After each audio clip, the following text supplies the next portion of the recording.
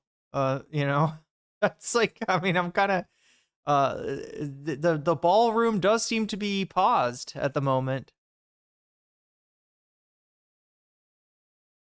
Wait, what am I trying to do? I don't even know, chat, but I am starting to feel better.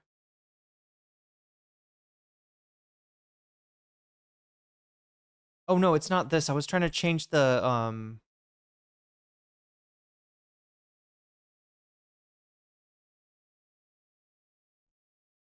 Wait, where are we in this? I'm trying to 218. Okay, so we're gonna watch a little bit more of this Hasan, and then we're gonna switch it up once again.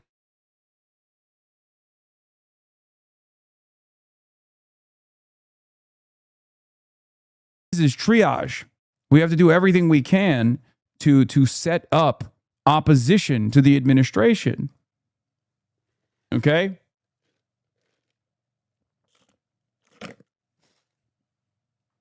So I hope people understand that. Because I find it very interesting that a lot of people who would be in the crosshairs first and foremost do not recognize what time it is. They do not understand how bad they will be burned. I'm not just simply saying this to Wait, is frog water good? Anybody eaten frog before and like really like it? I'm trying to think if I've eaten some strange meat before. I don't think. Oh, you know what happened, chat? As a kid, somebody showed me. I think it was the Muppets or something, but it was a movie. It was like a movie about the Muppets, and Kermit and the bear guy, they're going across the country, and they stop into a restaurant, and it's like all these French waiters, right? And they're like, "Monsieur, come right this way." And they're like, "What is the dinner special?" Our dinner special is the legs of the grenouille. Oh my god, I can't say it anymore, can I? The word frog in French. Let's try this. It's been a while, chat. Frog in French. Pronounce. On sait prononcer comme ça. Grenouille. Grenouille. I'm saying it wrong. Grenouille. Grenouille. Grenouille. Yeah, we got the legs of the grenouille, and they're like, what is that? What is the grenouille? You know, like they're like, it's a frog, sir. It is the frog, the most delicious meat you could imagine. And then they bring out all these frogs in wheelchairs. They bring out frogs in wheelchairs, and I'm just like, no. The frogs somehow to me, the frogs getting their legs cut off and still living was more cruel than if they'd killed the frogs for just the leg meat. Right? I was like, no, I was protesting to my parents, like, right? I was protesting. I was like, no. This is not true. This is not okay. Please tell me the truth, mom and dad. People do not eat frog legs. They're like, well, they do, you know, sometimes the French, they eat a lot of, you know, they eat snails and they like slimy things, right? The French, that's what they're like. The British, they eat the roast beef, right? And the French, they like, something with a little bit more mouthfeel, I suppose. Yeah, moving right along indeed. But I couldn't like so I think the one time that like I was in a place where like they were I don't know, was my dad eating frog legs or something like that, or you know, the one time I had a chance to try frog, I did not, because I was like, I bet there's a bunch of frogs in wheelchairs back there. I will just bet you that they're yeah. I don't know, that's a gamey frog? Wait. When they're farm raised, they taste like straight up chicken. That's probably what they like. Yeah, unlike alligator. Yeah, alligator very chewy. I kind of liked alligator though. I must admit. It's probably a bad idea to eat alligator, because then, you know, if an alligator eats me someday, I won't be able to complain. But I'll be like, well, you know, fuck around and find out, I guess, right? And that's the find out part. So yeah, I try to make like a strategic alliance with different animals. Like for instance, bees. I don't eat honey and they don't sting me. And as long as I've stopped eating honey, I haven't gotten stung by a bee. So it seems like it's a pretty good a peace treaty that we made, myself and the bees. Now hornets and wasps, I guess, you know, might still sting me because they don't make honey. I don't think. Tiny wheelchairs. Well, no, it's the Muppets, right? So all the frogs were like Kermit-sized frogs. So they were like just normal sized frogs, and they were just like, yeah, I guess you're gonna eat our legs, you know, this is why we don't have legs. And I was just like, no, I wouldn't eat your leg, Mr. Frog. I would never eat your leg. Nobody should eat your leg. Can we please get the frog's legs back? Can somebody, like, I don't know. Can we do some Full Metal Alchemist? What is it called? Something male. What is the shit that they have in Full Metal Alchemist, chat? For when somebody loses a limb, which is happening a lot for some reason in Full Metal Alchemist. What is it called? Automail. They need to get automail for those frogs. Yeah, they need to put those frogs in some automail. Not sure how it works, but Full Metal Alchemist. Scare you. I mean, it is a scary time. I see it every day. Perhaps I see it a little bit more clearly than many others do, especially those that declare themselves to be far more radical than me, because I'm in the fucking crosshairs every goddamn day, right?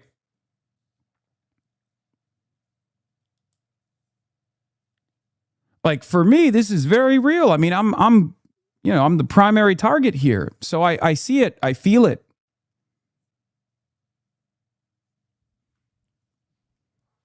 Okay, so that's about it for Hasan today. I think we've watched to the point where not quite. Almost there.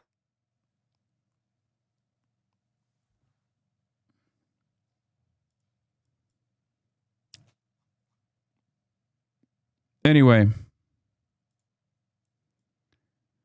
Brian Tyler Cohen not shedding his association with Sex Pestini despite clearly knowing who he is and being aware of his in progress civil suits in his red flag sexual deviance. So chat, I think this is what we need to concentrate on next, right? Nira Tandon has retweeted not just Sex Pestini, but Nick fucking Fuentes. Nick Fuentes, right? We got to start shaming these people. We got to make associating yourself with Sex Pestini a very difficult proposition. Yeah, that's not great. That's not great. I mean, he's always been this fucking Destiny has always been this fucking weirdo, right? He's always been this weird guy. But I guess these guys see Wait, you know what was good though? Was crawdads. I think I liked those. him as like I mean, I don't eat meat anymore, chat, so none of this applies anymore. But I liked alligator, I liked snake, and I think I liked crawdads. like a reliable ally to a certain degree. I don't know why. I don't know what the fucking calculation is there. But I suspect the reason why Brian Tyler Cohen is like taking his notes from a dude who's currently going through an ultra Zionist who's currently going through. Chat, this is what we're about to dive into. Are you ready for this? This is the exact content. Yeah, Hasan found this revenge porn case is because he does. Wait a minute. Who is that in the below Lonerbox, chat? Who's the little picture below? Is that Michael Tracy? Anybody can tell me who that is? You see that little pic? There's a little picture to kind of like to the left of Lonerbox and like down. Who is that? Yeah, that's right, Tanky Gooner. Some people say eat like snack. I say eat snack. Snack is delicious. Although I guess eating snakes would probably, not be a good. It would be nice to have, especially here in Thailand, some kind of a strategic agreement with the snakes out here. I guess I do. I guess I do. Since I'm vegan, I'm not going to be eating any snakes, so can probably make an agreement with the cobras and vipers and all the snakes. Doesn't want to deal with the backlash from his community because his community are serial harassers. They're sending a message every time they do this shit to me. They're sending a message to all the other people too. They're saying like, look, listen, you don't want to be in the crosshairs. We'll do everything we can to make your life a living hell. I mean, this is a Can anybody tell who that is? Is it Michael Tracy? Maybe if I blow up the picture, it'll say. That face is so familiar. I can't tell, chat. I can't tell. Oh, is that Hasan? No, it's not Hasan. Who is that picture? Who the fuck is this? Shoveling through the slop. a cyber stalking Gamergate style operation dedicated entirely to one guy, right? They don't even hide it. And I guess it's understandable. It's a little insecure. It's a little pathetic. Wait, not how snakes work. You must eat them to establish dominance. Learned this from the big boss. It's a little cowardly. Big boss from Full Metal. No, not Full Metal. The other metal thing. Metal Gear. Just, say fuck off and move on with your life. But I guess it's not like Brian Tyler Cohen is a big fan of mine either, especially because I called out Chorus early on. And we obviously had a somewhat of a blow up. Ash Bradford, I do not recommend drinking snakes. I had snake sake in Japan with the snake in the bottle. It changes the taste in a bad way. When one of his Chorus content creators was just like actively shitting on Corey Bush, I was like, that's completely unacceptable. I feel better, chat. You healed me. Wesley Bell.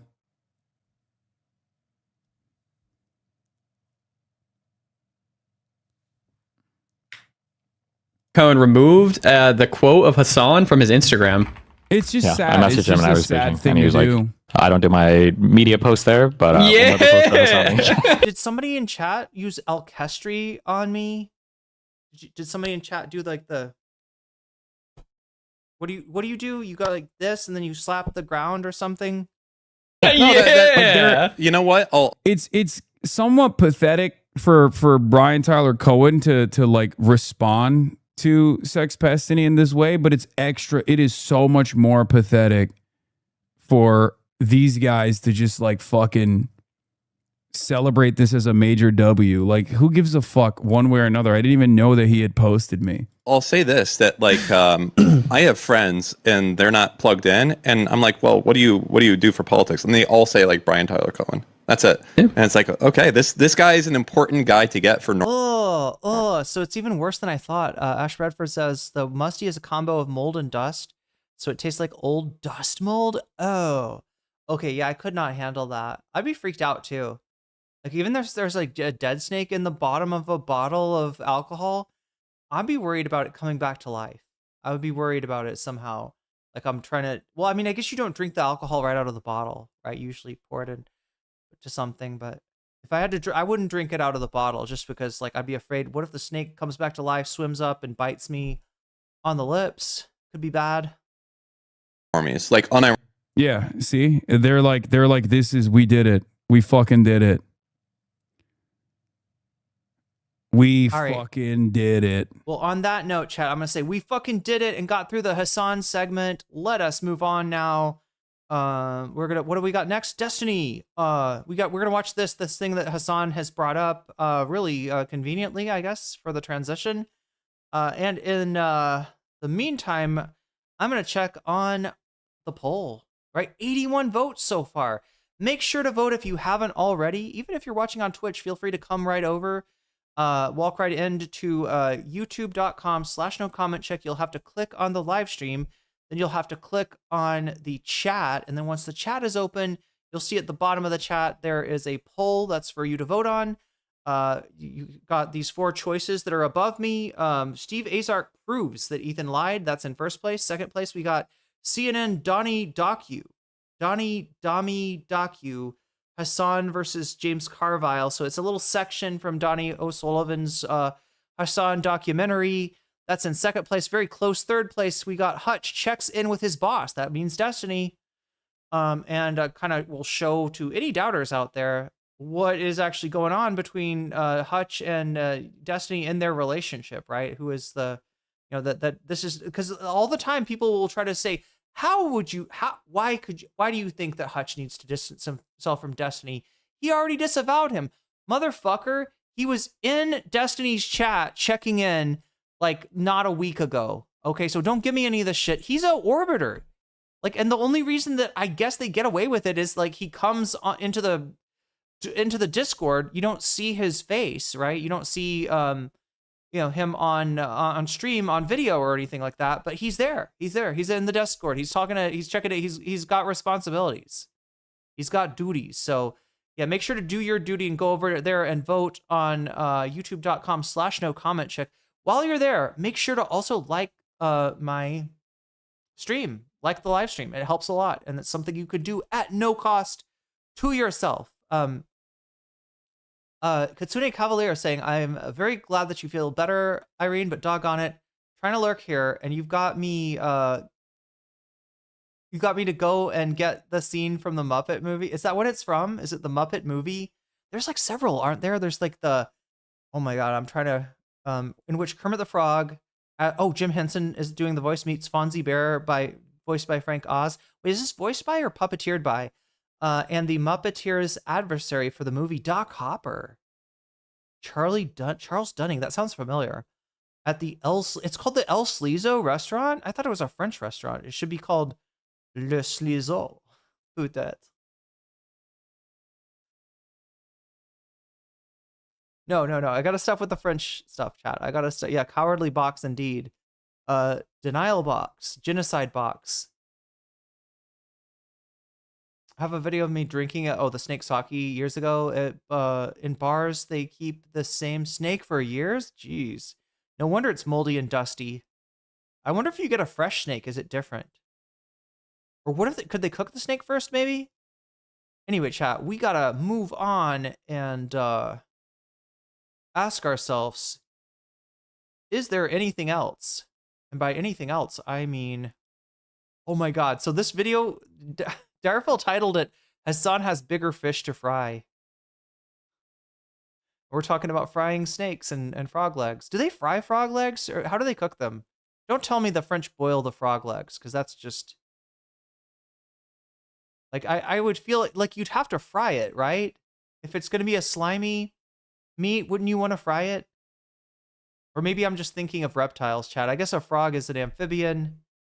Not the same as a reptile, but the reptiles I've tried were, yeah, fried like chicken. That's how I tried it. All right, so anything else podcast reacting to Lonerbox versus Pisco. Okay, so yeah, Lonerbox and Pisco had a conversation. I've been watching a little bit of Pisco's stream. It's pretty interesting, right? Again, I do worry because it feels like he's got no discrimination when it comes to, the people that he'll be friends with, the people that he will entertain on chatting with and on his stream and stuff like that, right? And that's where I think Pisco kind of falls off, right? That he's he trusts people that he would do better maybe not to trust. But anyway, chat, that's just my opinion. Pisco's allowed to be friends with whoever he wants. And he's allowed to keep getting harassed by this fucking sex cult if he really wants to. So where are we starting off here today?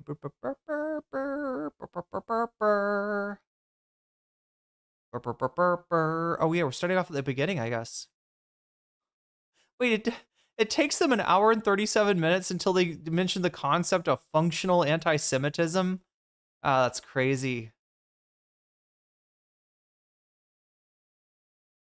And then I want to make sure to give you, yeah, the Hutch conversation with Destiny. So I'll save time for that chat. Let me check on my time. Oh my God, 1 hour and 7 minutes left. We are running out of time, but at the same time, I am noticing that we are only 34 points away from 200. So if we get to 200, I'll add an extra hour. We'll get to go more in depth on this stuff, and I will bring you twice the bonus content. But only if we get to salt that slug. Wait, I thought the secret with slugs was the butter. Or do you use salted butter maybe? I did oh yeah, I was vegetarian by the time I studied in France, so my host mom never tried to cook me any snails. She did cook me quite a few galettes though, and I was very appreciative to have that. Irene, wait. Okay, so I must have forgotten some of this stuff. Irene was at it was at a dive. Okay, it was a dive. The restaurant was a dive filled with dangerous people. Why did I think it was like a fancy French restaurant? There was a waiter who served frog legs to a table, but he spoke with a New York accent. The place was not French. Okay, I remembered it wrong. Snails are boiled or steamed. I mean, I guess I'll trust you, Chatter. I've never had snails, so you say they're boiled. What actually happened? Doc Hopper, so he's the bad guy, wanted to hire Kermit to advertise for his chain of fast food frog leg. Fast food? It was a fast food joint? Fast food frog leg restaurants. Kermit replied, "I'm picturing all of those frogs on tiny crutches." Well, was there a frog in a wheelchair? Or am I totally misremembering that? All right, let's see what's going on. This is going to be Pisco and Lonerbox having a conversation about anti-Semitism. Now, chat, I got to admit, okay, just like a diver, just like an Olympic diver, the content that I do has different degrees of difficulty. Okay, sometimes it's very easy to do content. Sometimes it's very much a layup. As with the DSA watch account early, you know, there's not just read that out and it's funny by itself. It's like cooked in its own juice. It's very easy to make, right? But sometimes it's not so easy, and this is one of those situations, right? Lonerbox calls Hutch after having heard Hutch argue with Conduit, some shit ass slop tuber YouTube guy, right, about anti-Semitism, and I guess, has a few bones to pick. Maybe they're frog bones. Who knows, chat? But yeah, wants to chew the fat with his buddy Pisco, and well, it turns out neither of them fucking understand anti-Semitism. So this is not a situation in which Pisco is making sense, but Lonerbox is full of shit, or Pisco and Lonerbox are, having at least a decent conversation, and then in comes like Mouton and Dan and Destiny to fuck it all up, right? Nobody in this conversation is gonna come out good, right? Nobody is gonna, like, it's all fucked. It is literally all fucked here. Right? So that means that, like, it just it's a little bit harder, right? Because it's easy if there's one person you're like, oh, this person's right in the debate, but this person's wrong. Oh my God, did you hear what they said there? Yeah, that's really wrong. Here's the right, right? That's really easy. It's really hard where everybody's just a little bit off, and then some are more off than others, and then somebody makes a criticism at one of the people. Now, Pisco, like, there's problems. It's not a good discussion. I don't think Pisco, like, understands anti-Semitism, but and certainly Lonerbox is very much in the mode of trying to shoehorn any and every concern for Palestinians into that anti-Semitism box. yeah, it's even worse. It's even worse when it comes to Destiny. I need to figure out how to fix this really quickly because our window is a little bit fucked. Okay. So we put on window 3. Okay, it's on. And then we take off Twitch window and it should be perfect. Perfect. All right, we got Mouton, Lonerbox, and Dan Saltman. And Destiny will be coming in. Also, Pisco. It's a conversation between Pisco and Lonerbox. So yeah, like nobody really knows what they're talking about here. But let me tell you, Pisco is not an anti-Semite. In case there's anybody out there wondering, does Destiny have a point in calling Pisco an anti-Semite, saying that, you know, no politics here, you are anti-Semitism? No, he's not correct. Pisco is not anti-Semitism. There is politic here, and Destiny's just full of shit. But Pisco's a little bit full, but Lonerbox is also full of shit. And Pisco is full of shit too, just a little bit like at a lower concentration. Like Pisco is just wrong about things as opposed to being a bigot like Destiny. Anyway, let's get to this chat because otherwise we're gonna run out of time here. Again, I'm gonna keep operating as if we only have 1 hour left of stream. If we end up getting to 200, then I'll go in more depth on this, and I'll also double up on the bonus content. But we're going to get some bonus content tonight, and it looks like, oh yeah, the one thing I haven't harped on enough, chat, is that if you have supported the stream monetarily, or if you even through a Twitch Prime sub, or if you choose to do so in the next little bit, right, make sure to let me know if you want which of these topics is tickling your fancy. Which of these topics would you like to see as our first bonus content? I will be happy to put your money where your mouth is. Is a confederacy of dunces. That's a good way to put it, Emily French. I will be more than you can tell. Can you tell him I'm feeling better now? I just powered through it, chat, and it worked. That's crazy. That is crazy. Powering through it. Sometimes I thought I was just gonna make myself sick, or make myself more sick, or make myself stay sick for longer. But yeah, Pisco at least has a brain cell. Sometimes he knows about law. I trust him when it comes to the law. I feel like if he doesn't know something, he'll say so. And if he does know something, he'll give us a good explanation, right? I trust Pisco when it comes to, the law. I think he has decent takes sometimes on politics. There's definitely some things I disagree with him about. But yeah, like in terms of understanding, I don't know, oppression, bigotry, and all that kind of stuff. No, it's not something that's emphasized in the DGG curriculum. I brushed it out. Is that what happened? Pisco's antiseptic. Yeah, he's anti-emetic, right? He will stop you from throwing up. He certainly stopped me from throwing up today. So let's get into this and do as much of this as we can. I'm gonna set 30 minutes to the side for bonus content. Oh yeah, I got to turn these guys way up. Again, if we get another hour, I'll do double the bonus time with you, and we'll go into depth on this whole thing. So, anti-Semitism is a state of mind. It's a mindful state. But yeah, what I'm saying is I can add your donation if you want me to. All you got to do is let me know in chat, right? I donated this, and I want to see, I want to see the Ethan Klein, Steve Azark thing. I want to see the Hutch check-in with his boss, Destiny. I want to see the Chris Kunstler debate against an actual glup shitto. I don't know who this chick is, but she's not a no-comment chick, and it sounds like she is a no politic here chick, if you know what I'm saying. Or CNN on the Donnie Darko. Excuse me, I can pronounce things correctly. Donnie Docu, the Donnie O'Sullivan documentary on Hasan versus James Carville. So yeah, make sure to let me know if you have a preference here and you want to see that added. You want to see your donation added to the topic of your choice, giving it a little bit of a bonus and a little bit of a better chance of getting seen tonight. So let's go.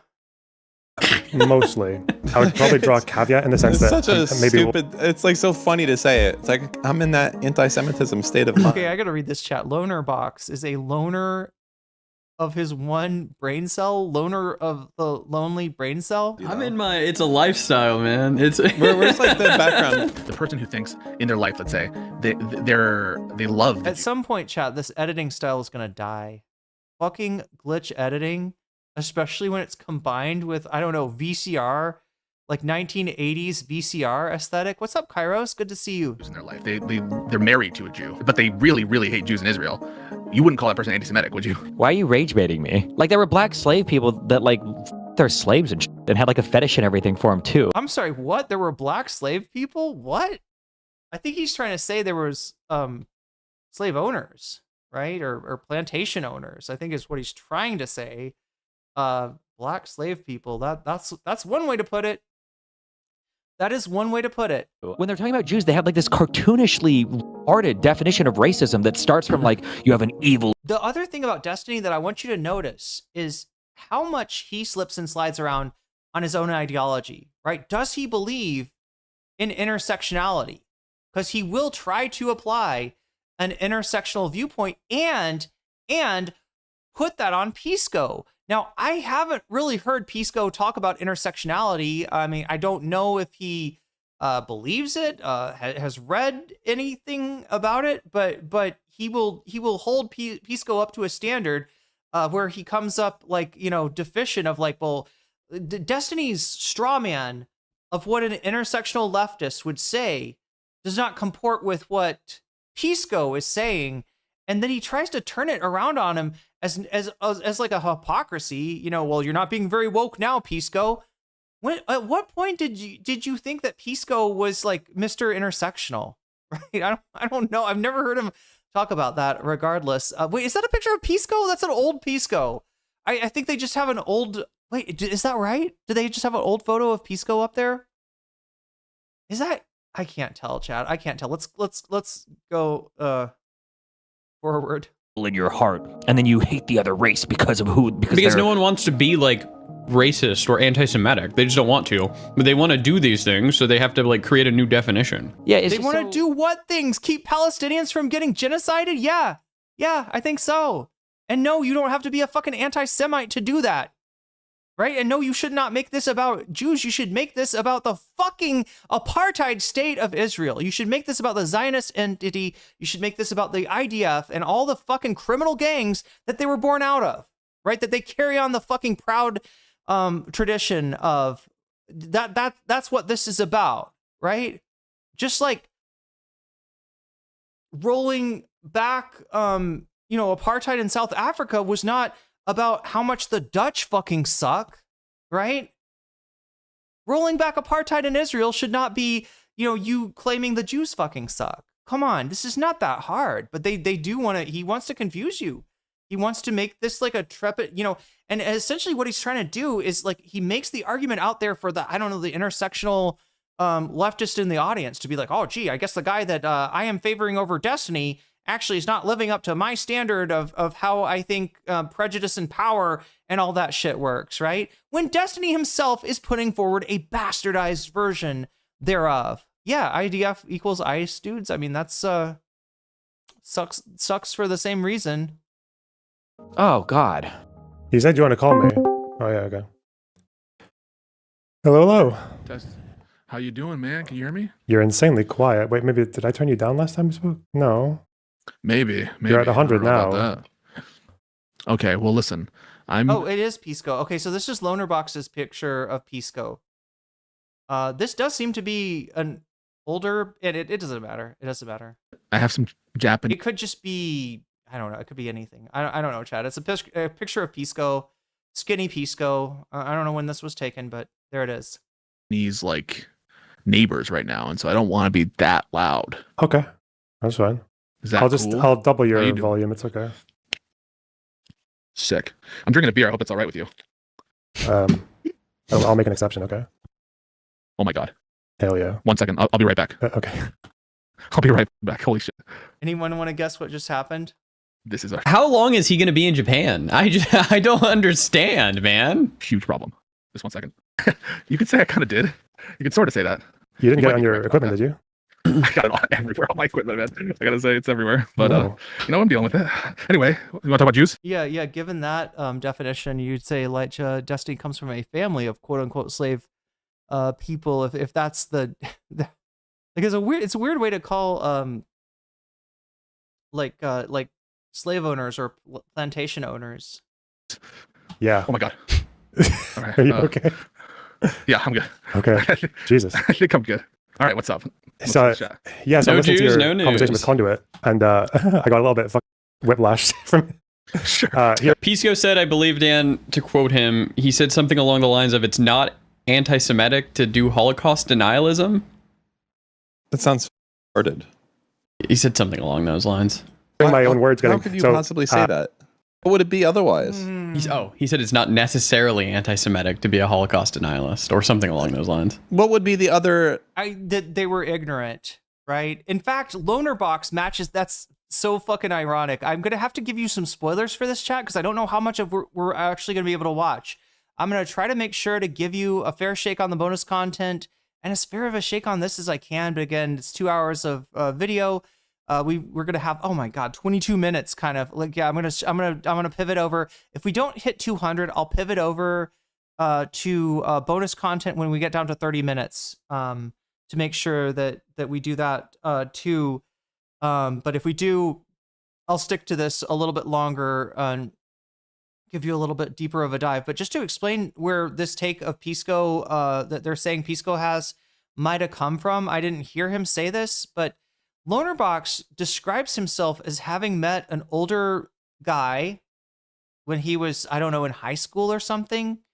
And this older guy said, hey, look, there's all this weird stuff about the Holocaust. Maybe it didn't happen. And Lonerbox was like, oh, geez, Rick, I guess the Holocaust wasn't really all it was cracked up to be. You got that right, Morty. Oh my God, I can't do the Rick and Morty voices, but that's my closest approximation. Anti-Semitic Rick. There, so he got apparently convinced for like a little while, at least by his own words, that Holocaust denialism was based in and truth pilled, and then says that when he went into college or learned more, he changed his mind. So that would be how you could be a Holocaust denier without being anti-Semitic, I guess. Pisco's words, not mine. Way to look at it. If it's not anti-Semitism, why else would you be denying something that there's universal consensus around? Shrug. He brought up that thing, hating Jews. No, anti-Semitism is hating Jews more than is absolutely necessary. I was like, oh no, that's what I say. Yeah. Obviously, I don't say that, but I don't think I ever said that you should go out into the world and use that as a concrete definition. It's more of a quip. But I didn't know it came from you. I didn't come up with it myself. It's like a joke from some fucking, I think it's like a rabbi or some poet or something. I don't know. It's like obviously it's a joke from a Jewish person because it's like tongue in cheek. But I was actually curious. What do you think that? It's okay if I repeat self-effacing, Jewish humor. It's totally fine. What do you think that quote means? Or as a quip? I think why do I think you're attracted to it, Lonerbox? Because you want some of that anti-Semitic drip. You want some of that swagger, right? You're somehow partially, I don't know, 4chan pilled or something. I don't know if you were always like this or this is your association with like Lauren Southern and Samantha Banana that's got you this way, but you want credit. You want street credit with these people where you can come up right to the edge and be like, oh, hating Jewish people more than is absolutely necessary. Oh, wow. And then like he's assuming that like, Jewish people listening to it are going to take it as like, oh yeah, well, he's just he's just repeating our self-effacing humor. Nothing wrong with that. Yeah, it's kind of a shitty thing that he's doing. That's kind of a dog whistly thing. Now, do I think that he's anti-Semitic? No, I don't think so. I think he's bitch made, right? And he's bitch made by 4chan. That's pretty sad, pretty pathetic that you travel in circles. And this is what happens, Chad. If you got Samantha Banana in your Discord, right? You're not cool if you say anti-Semitic. If you serious face, anti-Semitism is horrible. It's bad. It's a it's a very old, an incredibly old prejudice that is kind of like linked, right? If you wanted to look at it in an intersectional framework, right? This is the thread of oppression that is connected to many other threads of oppression. What do I mean by that? When we talk about the Great Replacement, who is replacing? Who did they say in Charlottesville they don't want to replace them? That's right, Jews, right? They don't think that Jewish people are going to mass immigrate to America and replace them that way. They think that Jewish people have some kind of plan to replace white people by, I don't know, bringing in immigrants and encouraging miscegenation and this kind of stuff, right? So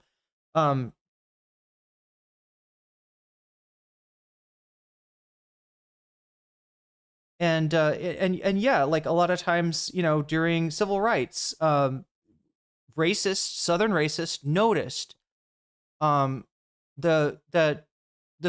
a lot of the people that were sympathetic to the cause of civil rights were Jewish people, were people you know, who had like, you know, kind of the Holocaust in recent memory and wanted to do all they could to fight any kind of bigotry, because they realized that you know, that when fascism gets going, it's not going to stick to its initial enemies. They might have, you know, black people on their, you know, the target on black people right now, but you know, it's like, you know, I mean, they took to heart, you know, things like the famous poem, "First they came for the communists," right? And so therefore, so anyway, they weave this sort of prejudice together with the Jews as kind of like a central thread in all of it, right? In their narrative, in their racist white supremacist narrative, the Jews play a central role as villains, right? Guess is it's something like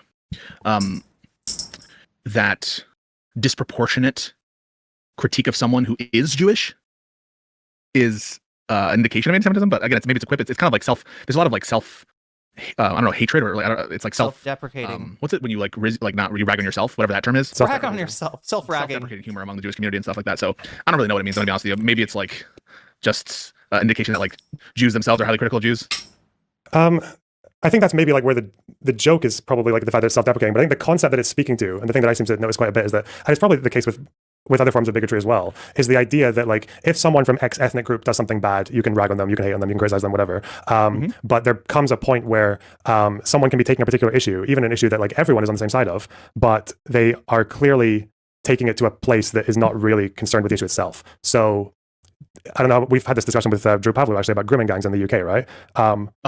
Anybody seen their conversation with Drew Pavlov about grooming gangs? Again, the thing that usually gets portrayed is that this grooming gang phenomenon is endemic to the Muslim community in the UK, right? They'll ignore grooming gangs that don't involve Muslims. They will emphasize and universalize examples that they can find of Muslim people being involved in grooming gangs, and sort of leave you with the impression that this is a problem with the culture of Islam. This is why Islam is incompatible with Western culture, right? And meanwhile, ignore the fact of like, oh my God, like you're talking about grooming? You're talking about a, unfortunately, very common phenomenon that does not know cultural or geographic. This is the simplest thing in the world, right? The simplest way to, you know, the baby's first anti-racism is to recognize that there's good people and bad people. It's a very basic thing to say, right? But there's good people and bad people in every single community. You know, so somebody being willing to victimize a child is not a function of their religion or their race. It is a function of their, you know, predation. It is a function of their That's like a fever dream, but I recall us having a conversation like that. Yeah, and obviously, like everyone, so no one of what they think they can get away with. Which generally, if you're less discriminated against, it's easier to get away with more. Generally, privilege kind of corresponds to, you know, a lot of this kind of stuff, because the people that have privilege are the ones that are able to get away with it. Like, right, one, you know, group of Muslim men get involved with this, and all of a sudden all of England thinks that's what all Muslim men are out there doing. They're all trying to make their grooming gangs and stuff like that, right?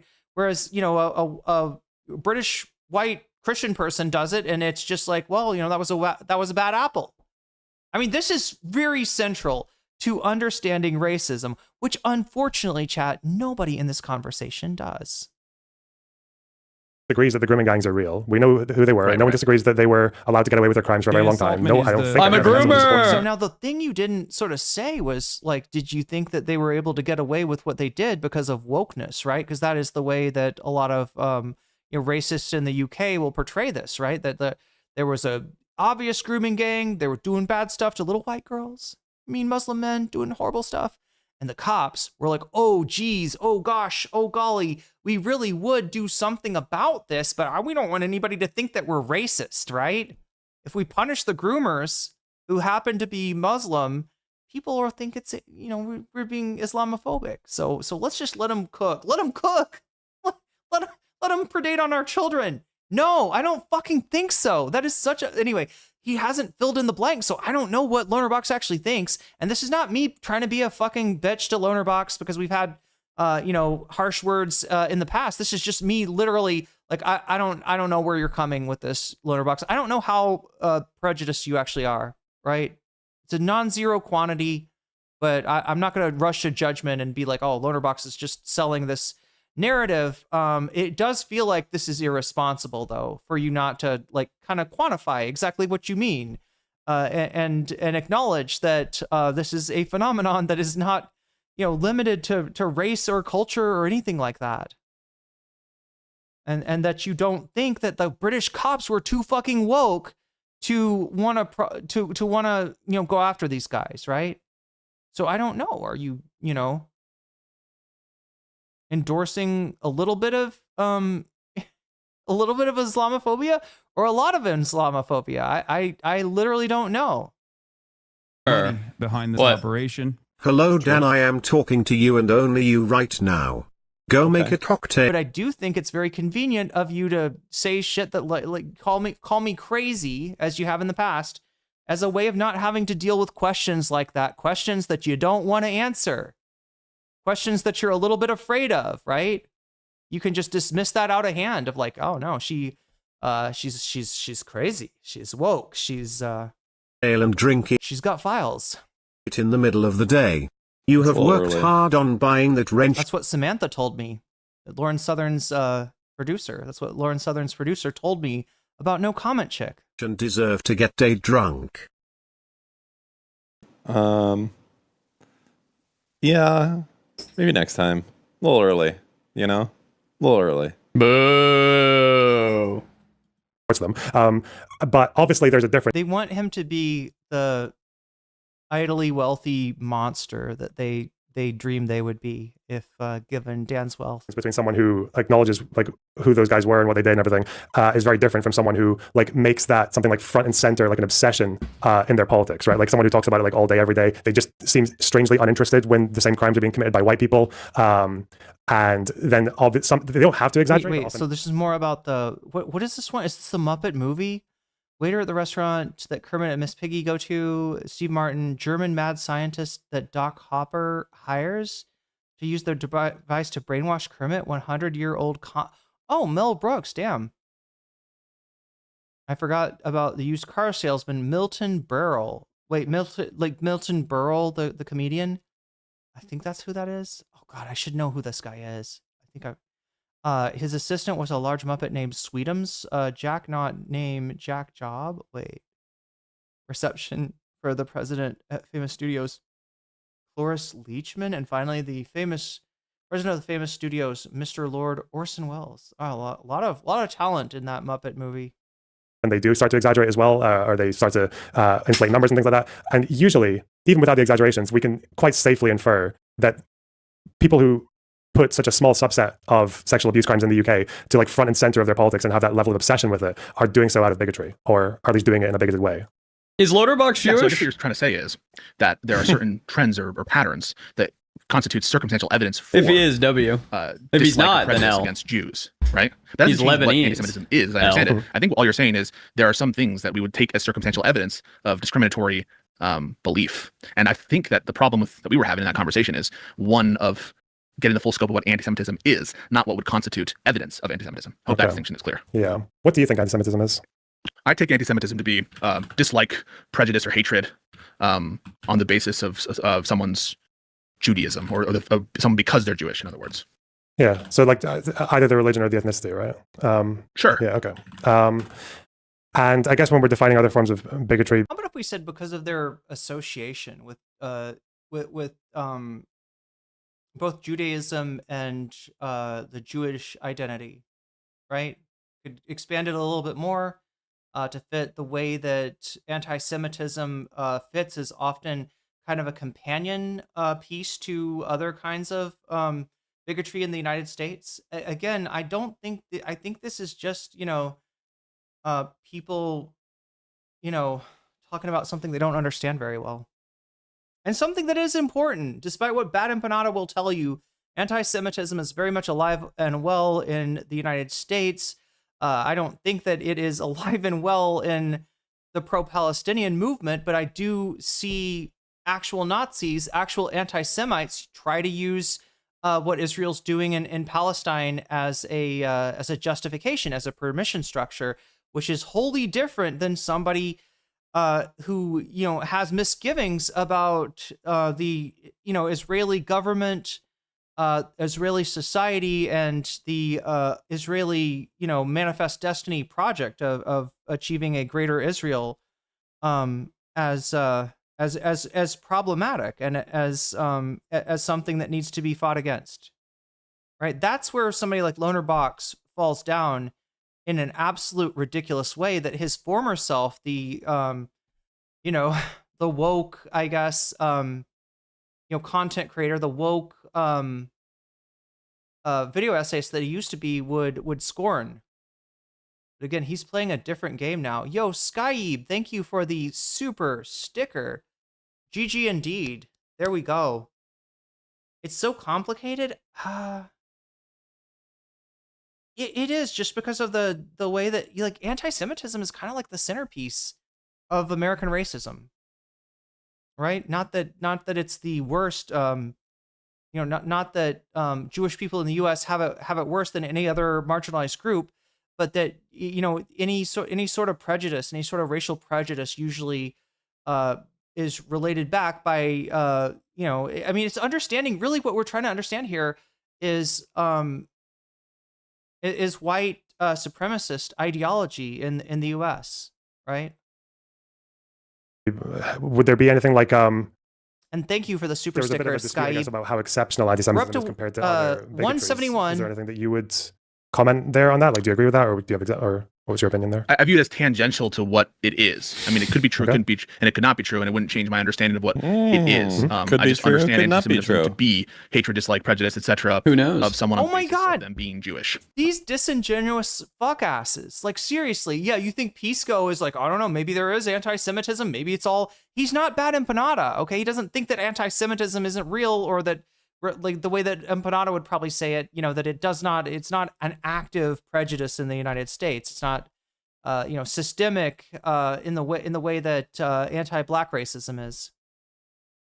That's But yeah, straight up putting that in Pisco's mouth. I don't know. Pisco thinks maybe anti-Semitism not a thing. Maybe the Jews are they just like to complain a lot. That's their thing, right? That's like, just put fucking the anti-Semitism in his mouth. But Dan and Mooten, I gotta ask, why does it come too easy for you? Why does it come so easy for you? And no, it's not because I think that these guys, are like the most, anti-Semitic Nazis in the fucking whole world.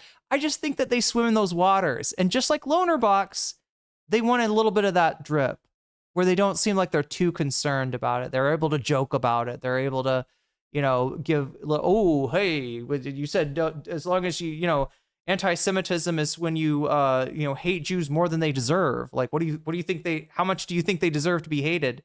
And that's, where Lonerbox is like, got you. I mean, it's just cringe. It's just fucking cringe. And it shows you what audience they are playing for, which includes, people that are straight up anti-Semitism. You won't be cool if you say what I said and present anti-Semitism as the centerpiece, even if not the most like virulent or destructive or active version of bigotry and prejudice in the United States, right? They would think that's cringe as fuck. That's super woke. Don't be like that. Be like Lonerbox.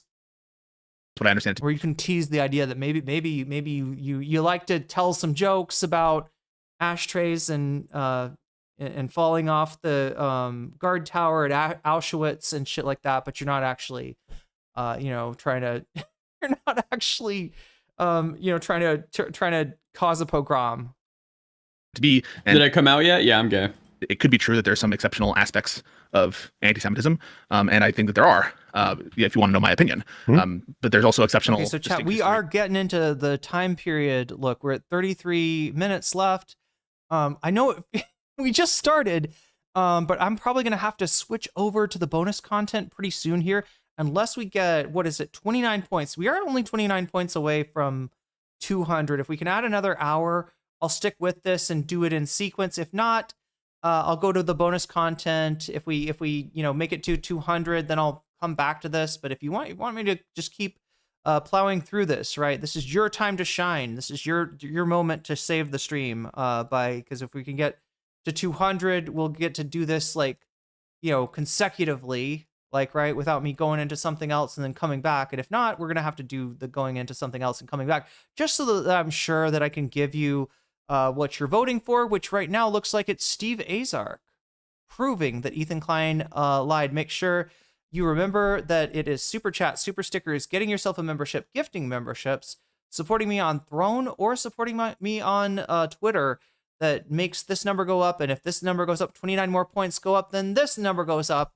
And I get to kind of do it all in order. Otherwise, I'm going to have to do some jumping around, I guess. Related to other forms of prejudice, of anti-black bigotry, etc., etc. And so I'm not really in the game of like comparing the amount of badness of a given. Lauren Pasta out of nowhere, literally out of nowhere. No one saw it coming, but there it is. That was not trying to be a Monty Python Spanish Inquisition reference, chat. Like, no, I wasn't trying to do a no one expects, right? Because I actually don't find the Spanish Inquisition particularly funny. I don't know. Maybe that makes me woke. Maybe that makes me uncool to Nazis. I'm fine to be like uncool to 4chaners. I can show them the way. Anyway, Lauren Pasta, Rui, but you just got jellyfished, and that's a good thing. Canna-based God, you just got jellyfished, and that's a good thing. Maisha, 1, you just got jellyfished, and that's a good thing. Non-drip helmet, you just got jellyfished, and that's a good thing. And the return, 28, you just got jellyfish, and that's a good thing. And yeah, Lauren Pasta, you have potentially saved the stream, or at least made it a lot easier to watch. I bet the VODs will be like, God, that Lauren Pasta, she really improved the content in real time. We're at 201 out of 300. Remember, today is Saturday. That's the one day that we got no limits on the amount of time the stream can continue. But I gotta add for us, because we crossed the 200 line here, sub ad time. I gotta add for us another 1 hour. Here we go. 1 hour and 36 minutes. So now we will have time to get through most of this. And I also want to show you the interaction between Destiny and Hutch, because I find it interesting how much Hutch tries to pretend that he disavowed Destiny. He has nothing to do with Destiny. He very much does have to do. And unlike Pisco, Hutch is a good boy. They're calling him back to the Discord to have a little conversation, right? Because Hutch is doing right by his daddy Destiny. Pisco, with the little bit that he said, apparently, catching strays from these people, but Hutch is still in the good graces, right? Hutch is, oh my God, chat, I didn't show you the bib thing, did I? I gotta remind me to show you the bib. Don't let me end stream tonight without showing you Hutch getting bibbed. Does anybody know about this? One in chat if you know what I'm talking about. Hutch got bibbed. He got bibbed. There's a very strange bit of video of Hutch's, I guess his wife, putting food in front of him, and tucking a little bib there, right? Just really prejudice. I think they're all fairly bad, but I'm happy to recognize that there are distinct and unique aspects of anti-Semitism, as I suspect there are for a lot of different bigotries. Okay. And I think that do you agree that that's like a notion of anti-Semitism that's dude, any Pisco conversation, it's honestly exhausting, because you have to be the most locked in human being in the world.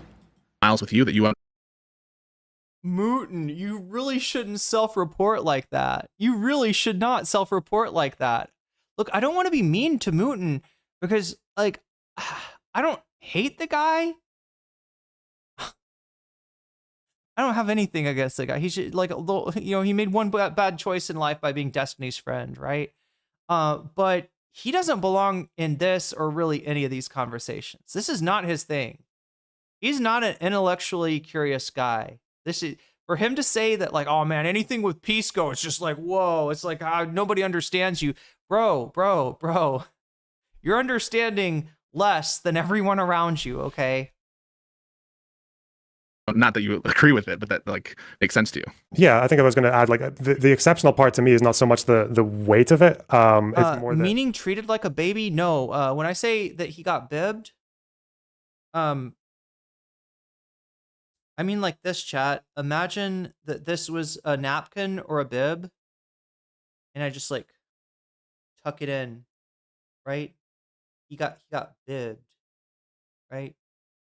Before he eats, his wife is like, here, we're gonna put this bib on you because you're a big baby. You're a big baby. He's expecting that you have a baseline knowledge that you clearly don't. Yeah, true. This is yeah, let's just put it this way. Not to be mean, okay? Because everybody's got stuff they're good at and stuff they're not good at. Maybe Mr. Mouton is like a musician or a great musician. He could tell me all about I don't know, modal jazz or something like that, right? But yeah, he doesn't know this stuff. He doesn't know this stuff at all, and it's confusing and scary to him. And the answer is a napkin tucked into the collar of the shirt. Correct. I'll make sure to show that to you when we get to the Hutch segment of the broadcast. Wait, what do you mean by that? It's more this For any piece. What do you mean locked in? What does locked in mean? Well, like, so does that include like when you say prescriptive? Wait, was that Destiny saying that? conversation? I'm sorry. Did I interpret? So Destiny's in the call too. There's not really. I didn't hear him come in. I didn't hear them acknowledge him in the game of like comparing the amount of badness of a given prejudice. I think they're all fairly bad, but I'm happy to recognize that there are distinct and unique aspects of anti-Semitism, as I suspect there are for a lot of different bigotries. Okay. And I think that do you agree that that's like a notion of anti-Semitism that's Dude, any Pisco conversation, it's honestly exhausting because you have to be the most locked in human being. It was I did not speak incorrectly. It was Mouton in the world. Miles with you that you not that you agree with it, but that like makes sense to you. Yeah, I think I was going to add, like, the exceptional part to me is not so much the weight of it. Is more that. Wait, what do you mean by that? It's more this. For any piece. Destiny's asking Mouton, what does he mean by that? What do you mean locked in? What does locked in mean? Well, like, so does that include like when you say prescriptively? conversation? Does that mean that like every single like text message as well, or just the spoken voice, or? What about debates? Does that mean you have to be locked in for debates? What if you're just listening to him? Is that a conversation because you're talking to him technically? Because you might watch the clip? Every time you act like. Oh, he didn't even do it right. Sense that, like, I don't think most other bigotries have this thing where you can denigrate a group just as much as you elevate them. So I think with like anti-black racism or like racism against Pakistanis or. So I think what Lonerbox is trying to describe is the way in which, to the point that I made earlier about anti-Semitism being kind of like a connecting thread in the tapestry of dark intersectionality or oppression, right? The way that other forms of prejudice are tied into it. Yeah, oftentimes, the prejudices about Jews is that they are conniving, right? That they're working together behind the scenes to the detriment of white people. Or, oh yeah, you're right, I do keep on getting quieter. That's what happens when I lean back, right? So in a way, I think Lonerbox is seeing that as like the prejudice is like they're too, they're smart is kind of like wrapped up into that. You don't a lot of times hear Jewish people being called stupid, right? But so yeah, in the idea, in the trope, in the prejudice that Jewish people are conniving and sneaky and underhanded, right? You have the implication that they're intelligent, whereas a lot of other prejudices imply that the group is not intelligent. I think that's what Lonerbox is trying to get across. Whatever else, or even gays and drag, like usually it's to do with them being something lower than what the in-group is, like either dumber or more degenerate or dirtier or something like that. Whereas with Jews, it seems to be like you got both ways, right? People can hold that opinion of Jews plenty, but they also simultaneously see Jews as like exceptionally intelligent, exceptionally powerful, exceptionally in control of the way things are going in the world. Like, Hell yeah, like they the conspiracism, do. I think, overlaps a lot with anti-Semitism compared to other religions or other bigotries. It reminds me a little bit that dynamic that you're calling out, again, not to say anything other than on the specific point that you're raising. I see a comparison to like what happened in Rwanda, right, with the Hutus and the Tutsis, and there's a kind of minority which is seen as having like sort of far too outsized influence or power. Mm-hmm. That's all fine with me. I think that would sort of influence what we would take to be evidence of that prejudice. Okay, so Rwanda was colonized by the UK. The Hutu and the Tutsis were not really like ethnic groups within Rwanda. This was a categorization that the British colonizers imposed upon them. And with the Tutsis, there was like, I don't know, maybe like less prejudice, right? They were afforded I'm not a scholar on this, right? But afforded more privileges and yeah, it's a way of the colonizing country being able to divide and conquer in Rwanda to maintain control. And then, when the Houthi power, sorry, let's not get them mixed up with the Houthis. We're not talking about Yemen, chat. We're talking about Rwanda. With the Hutu power movement, it was presented as an overthrowing of the, evil, a group that had kind of been presented as by the colonizer as being superior to the Hutus, and the accusation when I think the president that was Hutu died, that the Tutsis had a hand in that, right? That was their plot to do so, and that's what gave the permission structure for the massive and horrific genocide against the Tutsis. But it wouldn't change our notion of what the concept of anti-Semitism in fact is. In other words, everything we're saying about like the tendencies of people to hide power levels, this like disproportionate focus, that to me is all like just inputs where we might weigh it differently perhaps, but it's all circumstantial evidence of a state of mind. It's kind of like anti-Asian racism, but it's got like a touch more conspiracy theory to it, if that makes sense, right? People will sneaky you saw this in like Star Wars, right? The way that George Lucas seems to imbue a lot of his alien races with like negative traits of marginalized groups, right? The Trade Federation, I think, was the one that was supposedly coded as Asians.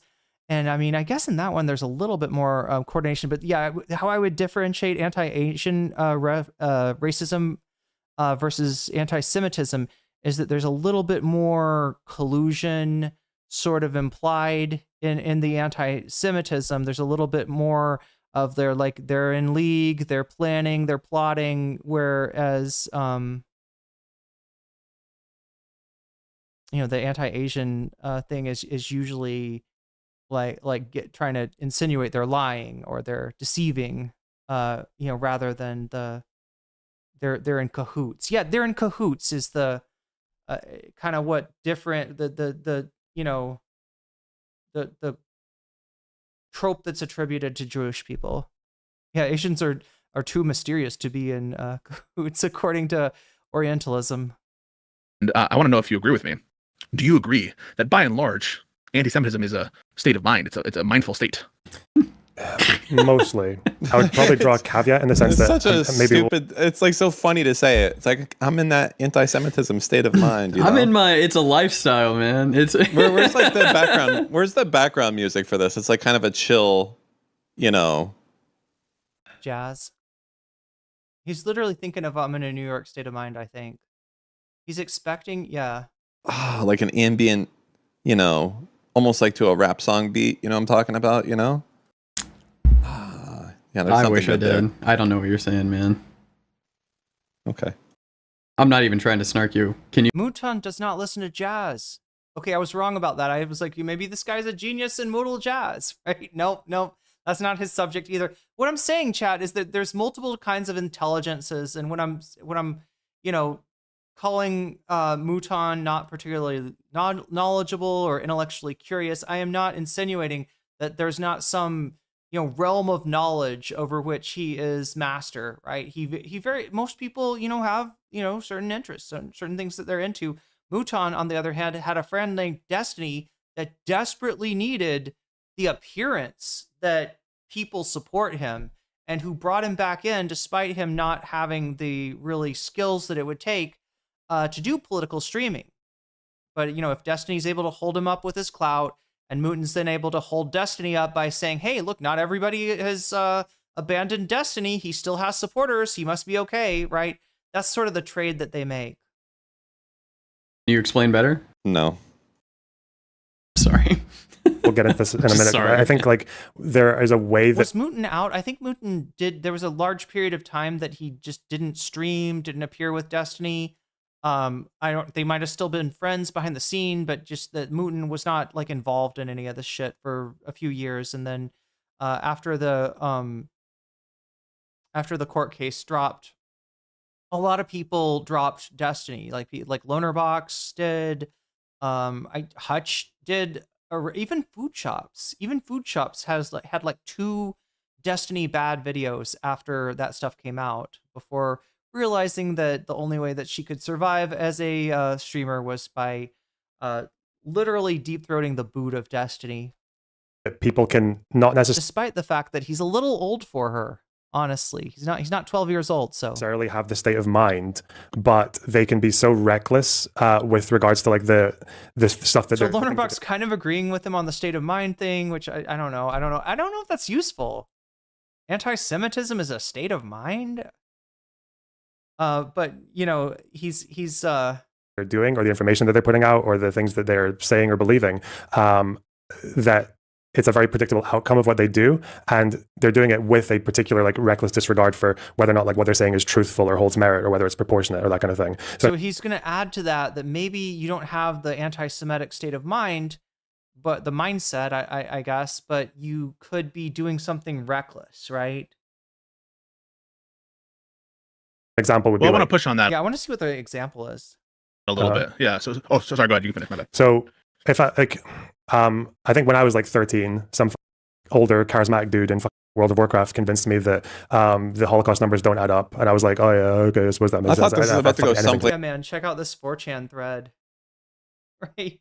It's very different. I thought it was I don't think when I was felt 13, I had any state an of older mind man against. and World of Warcraft convinced me to show my penis, but it didn't go there. No, he wasn't playing World of Warcraft with Steven, so. No, it did was not. that the Holocaust did not happen. I can't believe that an older man could convince him of that. Older men are very convincing. What do you want to say? An older man convinced me to kiss him once. That was crazy. I believe it was actually the younger man's idea in a case that I'm thinking about. I'm not sure what you're thinking about, but I'm thinking of a specific case that I'm familiar with. Which case are you talking about? I'm just talking about a case where I'm aware of, a man that was manipulated by a younger man. Really? And, yes. And I really don't think that there was much remorse, is what I would say. From the I older don't think man. there was from the younger man. Like the older man liked it. No. The older man felt that it was his duty to. I won that, by the way. If you were sloppy as fuck, and I was ready to take the bar. It would be much harder for me to excuse that What behavior. the because I don't fuck? think Okay, I missed whatever the fuck that was. So these two screwed around. No, I think they're screwing around, imagining a scenario in which Dan is seduced by a underage Mouton. Yeah, it's pretty gross, but probably it's not real. Most likely 95% it's not real. They're just being weird and gross. Yeah. I would only be able to do so if I had a very reckless disregard for. Thinks it's funny. impact of touch your nut. He's like, oh well, what if I were to as a older man, you know,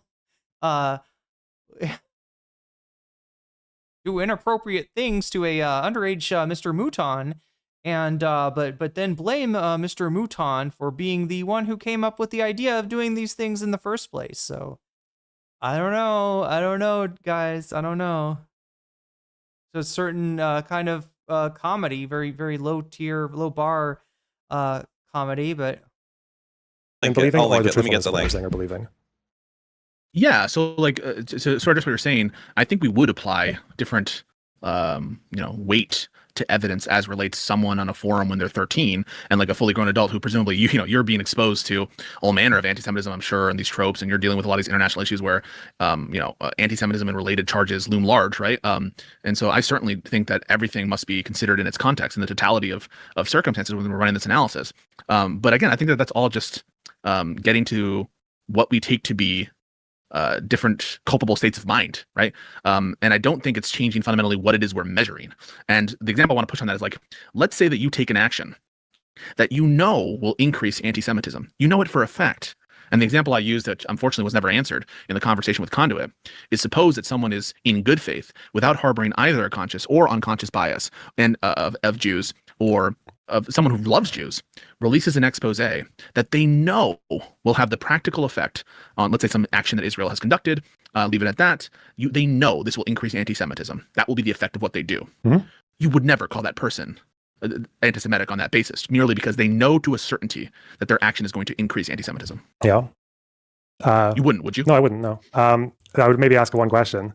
Is I don't know. How do I describe what's going on here, right?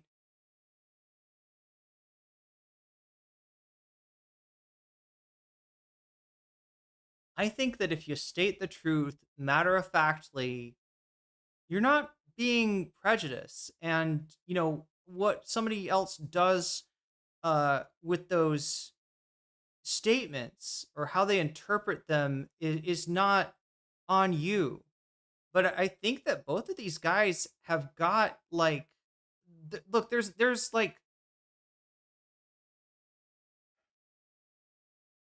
there's not wanting to seem prejudiced, and then there's like really being scared of certain accusations. And I think because of the way that accusations of anti-Semitism have been leveraged, have been weaponized in recent memory, especially around Israel's actions in Gaza, I think there's a lot of people looking at walking on eggshells.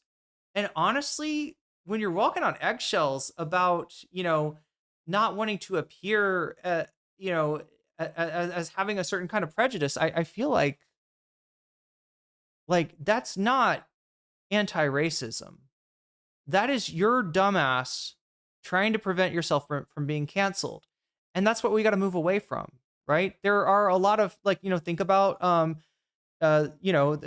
when trans rights was first being discussed and people, would resort to like calling trans people they them pronouns because they didn't want to be perceived as being a transphobe, right? Transphobes are known to misgender trans people. And so if you stick to the they them, then maybe you're not you're not reflecting the person's gender identity necessarily, but you're like halfway there, right? You're not going to be you're not going to be calling somebody who identifies as a woman, you're not going to be implying they're a man, you're not going to be implying that somebody that identifies as a man is a woman, right? You'll be right some of the times with people that use they them pronouns and occupy a non-binary identity, but you and chat, I'm going to maintain that a lot of this, the tiptoeing around pronouns that people did wasn't because they cared so much about trans people, it's because they didn't want to seem transphobic. And look, that's a starting point, I guess, right? You don't want to seem transphobic. That's good. That's good. That's it's better than somebody who just like hates trans people. But you got to get past it if you want to call yourself an ally, and you got to realize that, hey, you know what? misgendering somebody on accident is not something that makes you transphobic. It's not something that most trans people will regard as transphobic. Trans people have unfortunately a very low bar for what they will accept, because there's so much transphobia. It's so ubiquitous. So it's that when somebody like even gives a fuck, like it's a little bit of a breath of fresh air. And no, is it like it's an awkward social situation when a trans person gets misgendered, because they are gonna have one of two choices. Either they just go along with it and don't say shit and risk other people being like, oh, I guess this person does use he, him pronouns. They said he, him, this person didn't react. I'm gonna say he, him too, because that's how I grok their gender, right? They got that. Or they can say, no, actually, excuse me, I don't go by those pronouns. These are my pronouns. Please use these instead, right? And the thing is, as much as the cis person in this situation thinks that they're the one that's under the microscope, that's being, potentially canceled, that's being, pushed out of like polite society, depending on, whether they say the right thing or not, it's actually the trans person. It's actually the opposite. It's actually the person that they're looking at as some kind of like, I don't know, inquisitor. Like, right, that they're afraid it can wave a magic wand over their head and say you're canceled, right? That is in more of the danger and is in a more sticky sort of situation. So it's like being around trans people will allow you to understand that, and maybe over time make you a little bit less nervous about fucking up, so that you don't resort to like a strategic they them of just like, well, I don't want to be way off. Like, I think if I just call everybody they them, then maybe nobody will notice that I don't give a fuck about people's gender identity. Right? If you want to be an ally, you do have to give a fuck. You do have to give a fuck about people's, if somebody goes by they them pronouns, right? Then use those. If they don't, then it's really obvious when you do it out of fear, and that's not, you're not being a you're not being any kind of ally at that point, right? You're walking on eggshells because you don't want to get canceled. And you got to realize that the fear of cancellation you got is over fucking blown. You can fuck up and then correct yourself, right? That is, that is an option. And anyway. Does it matter? But I just want to make sure that everybody understands the difference between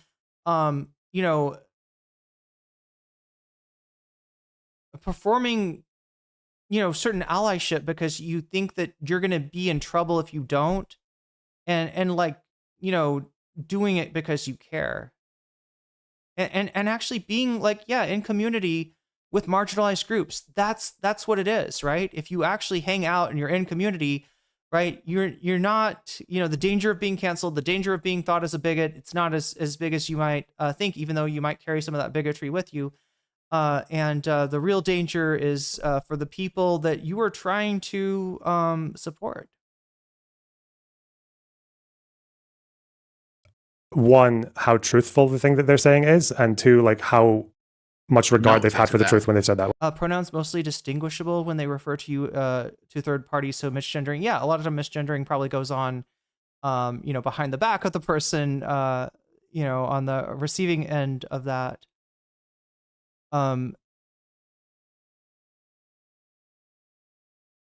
Wait, what? Oh, yes, the second part, yes. So the reason why I say no is, suppose that in good faith you had that expose, and it turns out all your sources were liars. I don't think that would change whether or not you would think that they're anti-Semites. In other words, what is this intuition pushing? It's pushing that this is not just about the effect that you cause in the world, right? Someone can go around, it could be the case, right, that responsibly dealing with the grooming gangs and exposing them at the appropriate time leads to increases in Islamophobia and anti-Muslim bias, right? Here's another example. I'm sure that 9/11, you would agree with this, There's some weird assumptions implicit in what Pisco is saying here, right? The whole thing is, it's about not being weird about it, right? Grooming is fucked up, and it doesn't matter who does it, it needs to be stopped. But the way that Pisco's talking about is as if there's no, as if grooming is like somehow grooming gangs, it's like a Muslim thing. It's not. It's not. It's all too common phenomenon. Caused a significant uptick. Yeah, you isn't gender. Now, this is what's interesting about Thai. In Thai, there are words for he and she, right? That do exist, right? Third person pronouns. But in general, with people that you're just meeting, whether you're male or female, you'll be referred to as kun, you, right? And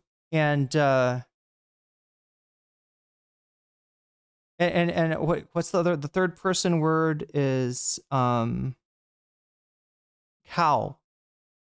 right? KHAW, right? So a lot of times, like in introductions, you're not being gendered by other people. You gender yourself, right? In how you talk. If you end a sentence in ka, right? When you're first being introduced and you're being polite, if you enter a sentence in ka, you're saying and you refer to yourself as chan, you are gendering yourself as female. If you refer to yourself as home and you end sentences, polite sentences in krop, then you're gendering yourself as male. And then it's kind of like, that's the introduction. And then once you get to sort of know a person, you might refer to them in third person as te, meaning she. I forget the one for guys. An anti-Muslim bigotry. Agreed? Mm-hmm. Would you ever say that the Wait, when was this Tanky Goon or Hasan groomed Ethan? That's what Ethan said. attack on 9/11 was anti-Muslim? I don't think you would ever say that. I do feel like like the reason I'm bringing up the trans thing is that I experienced people performing allyship, and I do mean performing because they weren't being allies. They were afraid other people would judge them. Other people would think they were transphobic, and maybe there were some people that mistook a like a non-malignant, a non-mean, a non-transphobic mistake, right? Which is sometimes misgendering somebody is just a mistake. Took that as being like, oh, geez, that's we got to get past that, right? That's not solidarity, right? Solidarity comes when you're able to step for a moment in somebody else's shoe and ask yourself, how does it feel? How would it feel, right? If I regard myself as male and everywhere I go, people are referring to me as she, how would I like that? Right? And there's nothing I could do about it. I couldn't refer to like I couldn't invoke my driver's license or my genitalia or anything else that would be associated with that as a way to correct people, right? How that's where we got to get to, right? That's solidarity, and that's the difference between and I do think with this anti-Semitism stuff, there's people that you gotta be normal to Jewish people, right? You can't be like tiptoeing around and if don't mention Israel or don't mention something that you think is going to somehow implicate them, because it doesn't implicate them. The crimes of Israel are not the crimes of the Jewish people. And I think there's some part of us that is like slow to grasp that, right? And therefore is awkward. And the awkwardness really makes solidarity a very uphill boulder push. Nope. I think you think it's ridiculous to say that. God damn it, chat. So, I'm going into too much detail, and we're not going to have enough time. Of course, we could possibly. We are at 201 out of 300. We are 99 points away from adding another hour. But yeah, I got to make sure that again, I'm recovering from being sick. I got to make sure I leave time but yeah, it's just because it's something that that I really feel strongly about. And I see this a lot. I see a lot where people are acting awkward, where people are afraid of being, being regarded as an anti-Semite, or afraid of being regarded as a transphobe, instead of just, I mean, if you have Jewish people in your life that you care about, then there you go. Be good to those people. Don't make shit awkward for those people. and do it because you believe it, not because you feel like there is some kind of social. Because the worst thing in the world for a Jewish person, a trans person, anybody is the feeling that they are being catered to because of a fear of backlash, and not because of a legitimate concern, not because I see you as human. You being Jewish, you being trans, you being black, you being whatever does not change that. We are the same despite our differences, right? That's kind of where we need to get to. Therefore, conclusion. A state of mind is necessary here when we're talking about people. Now, there's one caveat which I agree does exist, and where Conduit was, I think, effective in getting me to re-remember it and clarify. In other words, fear is not your friend when it comes to solidarity. Fear is not your friend.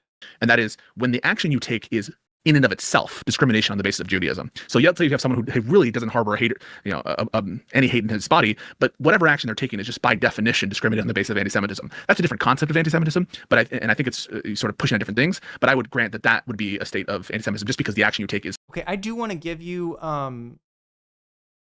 2 bonus topics today because we hit 200. I don't think. I mean, it's possible. It's always possible that we hit 300 and I get an extra unexpected hour here, but on the more likely chance that we don't, let me fast. God, we're missing so much of this. Oh.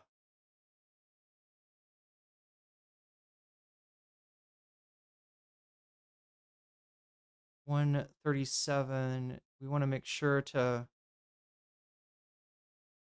listen to Destiny's explanation of a functional anti-Semite, right? Is lying. No, I agree. It's a complicated question. There could be a great deal of responses that one could have that don't commit you to anti-Semitism. And you can say it's sus. And I've said things that are sus, like that's a sus standard. That's really sus. But I'm not willing to go beyond that unless I can prove it. Real quick, be careful what communities you're in now, because I think sus means gay, depending on where you're at for Zoomers now. So careful. Sus? Yeah, like, oh, Destiny, okay. You are approximately 5 years late, my dude. You are about 5 years late. All right, on that. When Among Us was a big online game, yeah, sus became like, shorthand, and even a way to say it like undercover, so that like, it's a signal to like, if you say sus about a gay person or a trans person or somebody who's acting gay or not comporting to gender stereotypes, right? And you say that's sus, right? It's supposed to be a signal to like other people that are like, hey, we can't say the prejudice thing here, but we're both thinking it, right? That's a little sus. And if you get questioned on it, what? No, we're just saying it's sus. Like, we're just, the sus doesn't know, right? So that did, mean that. I'm sure it's still used. Destiny, you're hanging out with some fucking homophobic people, though. If they're like, ooh, that was a little sus. That seems like you might be attracted to. Yeah, as a bisexual guy, I don't know. I don't know. You could find better friends, maybe, or maybe older friends that aren't. Oh my God, like you're kind of hanging out with. Like, what are you doing, Destiny? Are you hanging out? Are you the guy from Dazed and Confused of like, the great thing about high school girls, I keep on getting older. Are you what is his name? Wooderson? This guy's kind of sus. I thought it was just suspicious. Yeah, they're suspicious of being gay. You could be suspicious of a lot of things, right? And be careful. Can you do me a favor, Steve? Can you open up that thing? You can see Steve's got his mind on not being canceled here. As he was when his whole thing was like, I don't want to be canceled by Demon Mama. Like, I've got a bunch of prejudice about trans people. And I am worried that when somebody calls me on that, when somebody notices it, when somebody says it, that I'm going to maybe lose a sponsorship because that Destiny, those sponsorships are not things you can get anymore, right? The sponsorships that he was worried about losing from, like, I don't know, Demon Mama referring to him as transphobic are sponsorships that would probably be more open to a guy that's not a highly suspected pedophile on the internet. So again, not a problem anymore for Destiny, but yeah, that was what he was worried about, right? Not that he didn't want to be transphobic, that he didn't want to be seen as transphobic. I sent you and tell me which ones you think would be good for this type of tweet. I'm trying to do work. I here. know, man, but this would be good for me. Hold on. Yeah, that's right, NDF. That's a good way to describe it. Hypervigilance, right? And it's hard to be on the level with somebody when you're hypervigilant, when you're guarded, when you're mask on, right? It's easier if you are in community with these people and you have know enough of this marginalized group to just regard them as human beings and treat them fucking normal. That's all that anybody really wants. Do Sorry, you I'm here, so yeah, that's okay. So do you believe in the concept of, I don't even know what you would call it, but like anti-Semitism in practice, or like functional anti-Semitism, I guess you could call it. Like, Oh, it's Lonerbox. I'm sorry, it wasn't Destiny that made up the functional. Oh, it's got to be, unless Lonerbox like heard it from Destiny first. the idea that you might not hold any of the underlying hatreds for a particular group, but you can just have an ideology that kind of like is a little bit next door to it, that leads you to push all of these things that have very anti-Semitic outcomes, or to prop up anti-Semitic groups and all that kind of stuff. You're asking if I believe in the concept? Like I don't know if I believe that concepts can exist. If you're asking whether or not I understand it, that's something different. Or like, would you be okay with someone being called that? Like, if someone doesn't hold an anti-Semitic bone in their body, like in their in terms of internal bias or bigotry, but they are functionally. My bias is towards no, because Destiny called me a functional anti-Semite, and I didn't like it. I thought it was stupid. Wait. When did this happen? What? I'm so confused about this. When did Destiny oh my god, chat, this is going to require more research. God damn it. And we're almost out of time here. I do want to give you double bonus content because we did hit 200. I also want to show you Hutch's, checking in with the Home Office, right? Anybody that thinks Hutch is no longer a Destiny orbiter, thinks that he is, he should not be burdened by his association with Destiny, just like understand that he is still doing orbiter stuff. He's still being a good boy for Daddy Destiny. But that's I agree with Pisco here, actually. I think that using the term functional anti-Semite, I would just call Pisco anti-Semitic. I think you would just say that. Okay, so there we go. All right. In case anybody was confused, right, when he said, and I didn't even get the definition that Lonerbox is trying to propose for functional anti-Semite. So what these guys are missing is actually an intersectional approach. What these guys are missing is some analysis which would require them to cross into territory that they would regard as being too woke, right? Let's get rid of functional anti-Semite and talk about implicit bias, right?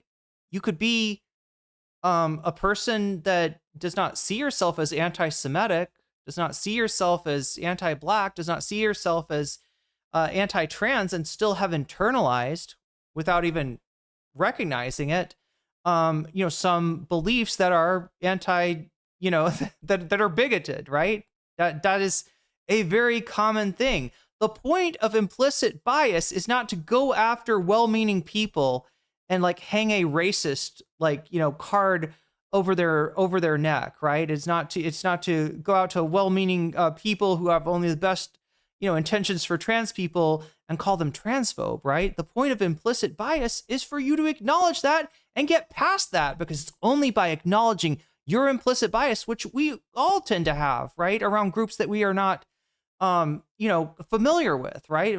Places we don't hang out because maybe we have privilege that these people don't have, and it's part of that is like, I did not grow up around X kind of people, right?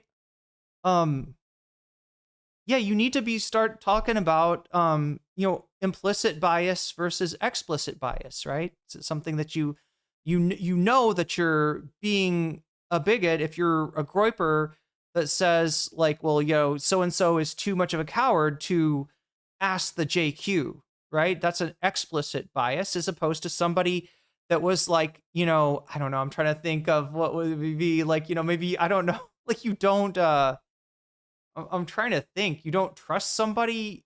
You don't want to put yourself in a vulnerable financial position with somebody who's Jewish because you believe that, the Jewish people are implicitly greedy, or, that Black people are prone to theft, or that, I don't know, trans people are going to, convince your kids that they're trans when they're not. In English. Oh, wait, sorry. Kimberly Crenshaw did an interview with young and naive recently in English, though the show is mostly German. Whole episode, she was in English to be. Oh, okay. So they translated in between the parties. That is dumb. He's like functional baby. You should call him anti-Semitic. Yeah, and he absolutely is. So you think Pisco's anti-Semitic? 100%, yeah. He might be too stupid to understand how or whatever, or doesn't realize it. Maybe in some years he will. Maybe if like Jews become more lefty, he'll suddenly change everything, but 100%, yeah. It seems like we're trying. I gotta point this out. I gotta draw a big red line under this, because chat, if Pisco is anti-Semitic, you know, I guess, and he's doing the Am Israel High. He's doing the no politic here. He's doing the are you anti-Semitic? Like, are you anti-Semitism, right? This is he wants to enforce, yeah, this is what Destiny, what is the problem with wokeness? Many people will say that it is that woke people attempt to use intersectional language as a cudgel, which would be very disingenuous, right? If you were just using it to, like, I don't know, like, you know, if I, you know, I'm trying to think. If I get pregnant on purpose, I'm trying to think of like how this would work, like with like misogyny or something like that. Like if I did something legitimately bad to you, and then when you accused me and said, why did you do this bad thing to me? I came back with a, oh, well, are you prejudiced against me? Are you misogynistic? Are you, you know, right? That's what we're talking about. That's the weaponization of these things rather than using these concepts to try to achieve greater solidarity. But he's doing that. He's using anti-Semitism as a cudgel. He is weaponizing the accusation and the knowledge that everybody, you know, doesn't want to be considered, you know, doesn't want to be associated with anti-Semites, doesn't want to be considered anti-Semitic, to try to modify their behavior, to try to intimidate them. Oh, I'm going to call you anti-Semitic if you don't accept that Israel has the right to defend itself, even when defending itself means bloody fucking murder of innocent people, right? You are embodying the worst parts, Destiny, of the wokeness that you supposedly hate. Now, if you know a little bit more about intersectionality, you understand that's not it. That's not intersectionality. That's just somebody being a bastard. That's just somebody trying to get away with something that they shouldn't. And right now, yeah, Israel's trying to get away with a lot of shit that they shouldn't. Oh my God, chat, this is too easy for me. I said this was going to be a degree of difficulty, but it turns out not so much. I can handle everybody in this discussion being, you know, just wrong on almost everything. Trying to invoke the baggage of anti-Semitism for actions that could be incredibly. Oh, so the conversation is all in English. I see. Benign, like fair coverage of Israel.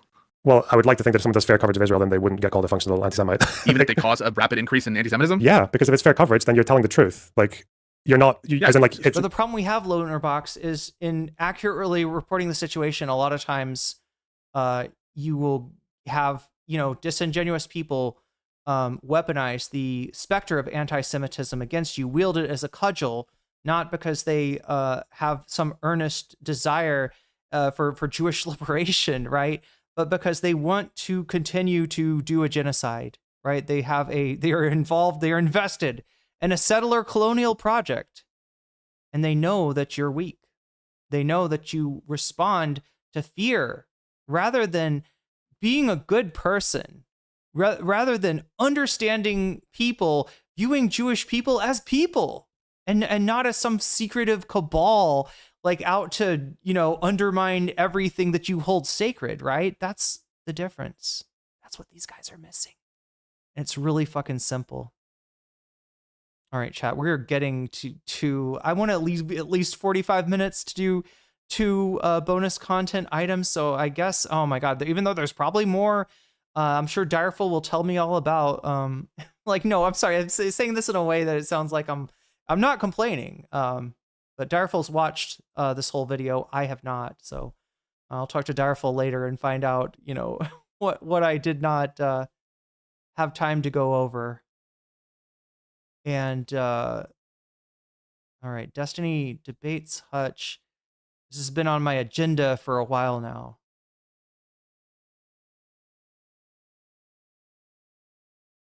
Okay, so we're gonna skip right to where Hutch joins. Is this oh, it's another Kick stream. We're back to Kick again. So I mean, I guess we'll just like put it over the Hasan Twitch stream, maybe. Again, chat, apologize for being like I know I was kidding about it earlier. Sorry for being sick. Right? I yeah. But I don't know.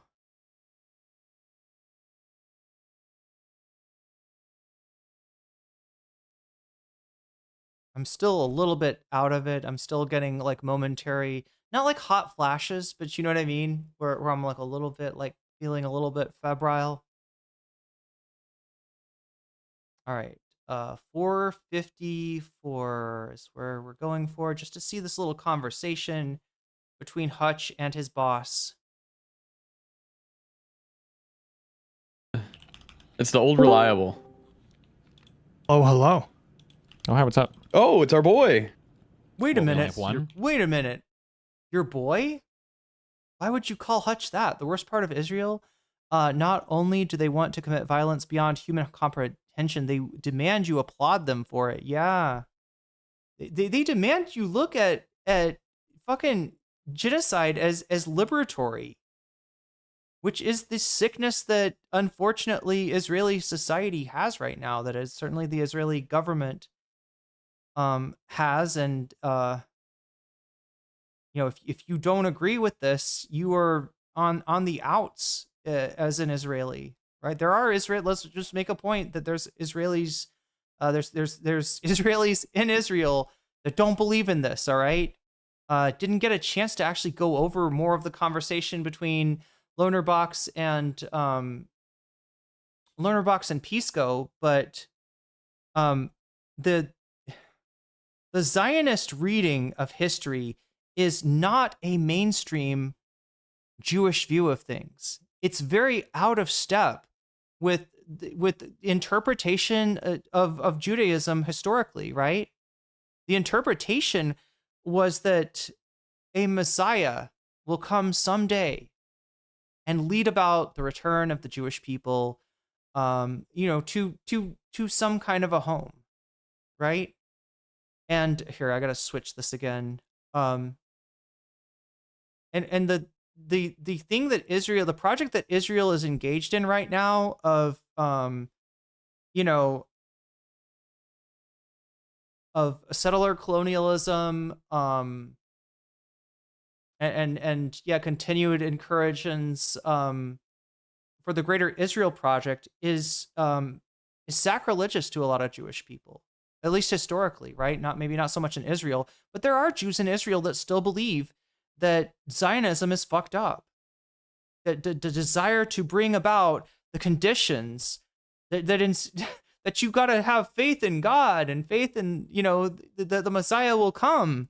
And this is how the restoration should take, you know, restoration of the temple or whatever should take place, not through, you know, not through like sort of forcing, you know, the hand of God, right? This is kind of sacrilegious to a lot of people, including you know, Jews that live in Israel and you know, whose ancestors you know, lived there for hundreds of years. Yeah, the Messiah shall call the Jewish people back to their land. I guess the Messiah was an atheist named Theodor Herzl, who was willing to lose half of the Jewish population in order to establish. And then this ties into the Christian Zionism of somebody like John Hagee, right? Who sees Hitler as a hunter that will scare and cajole and threaten and harm the Jewish people back into the Holy Land, right?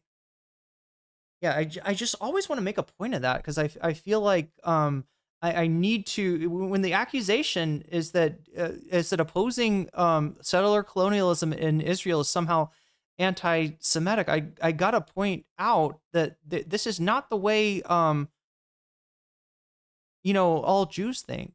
I don't want to get into like, what percentage or which is more or whatever. I'm not, Jewish. I'm not like in a place to really be able to gauge that. And even if like, polling something like that is, it can be pretty tricky.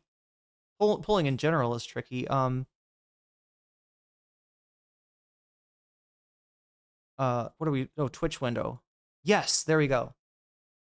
There we go. You're only like one person? On Live and Learn? No, there's two. Right. Jesus. Okay. Hi, what's up?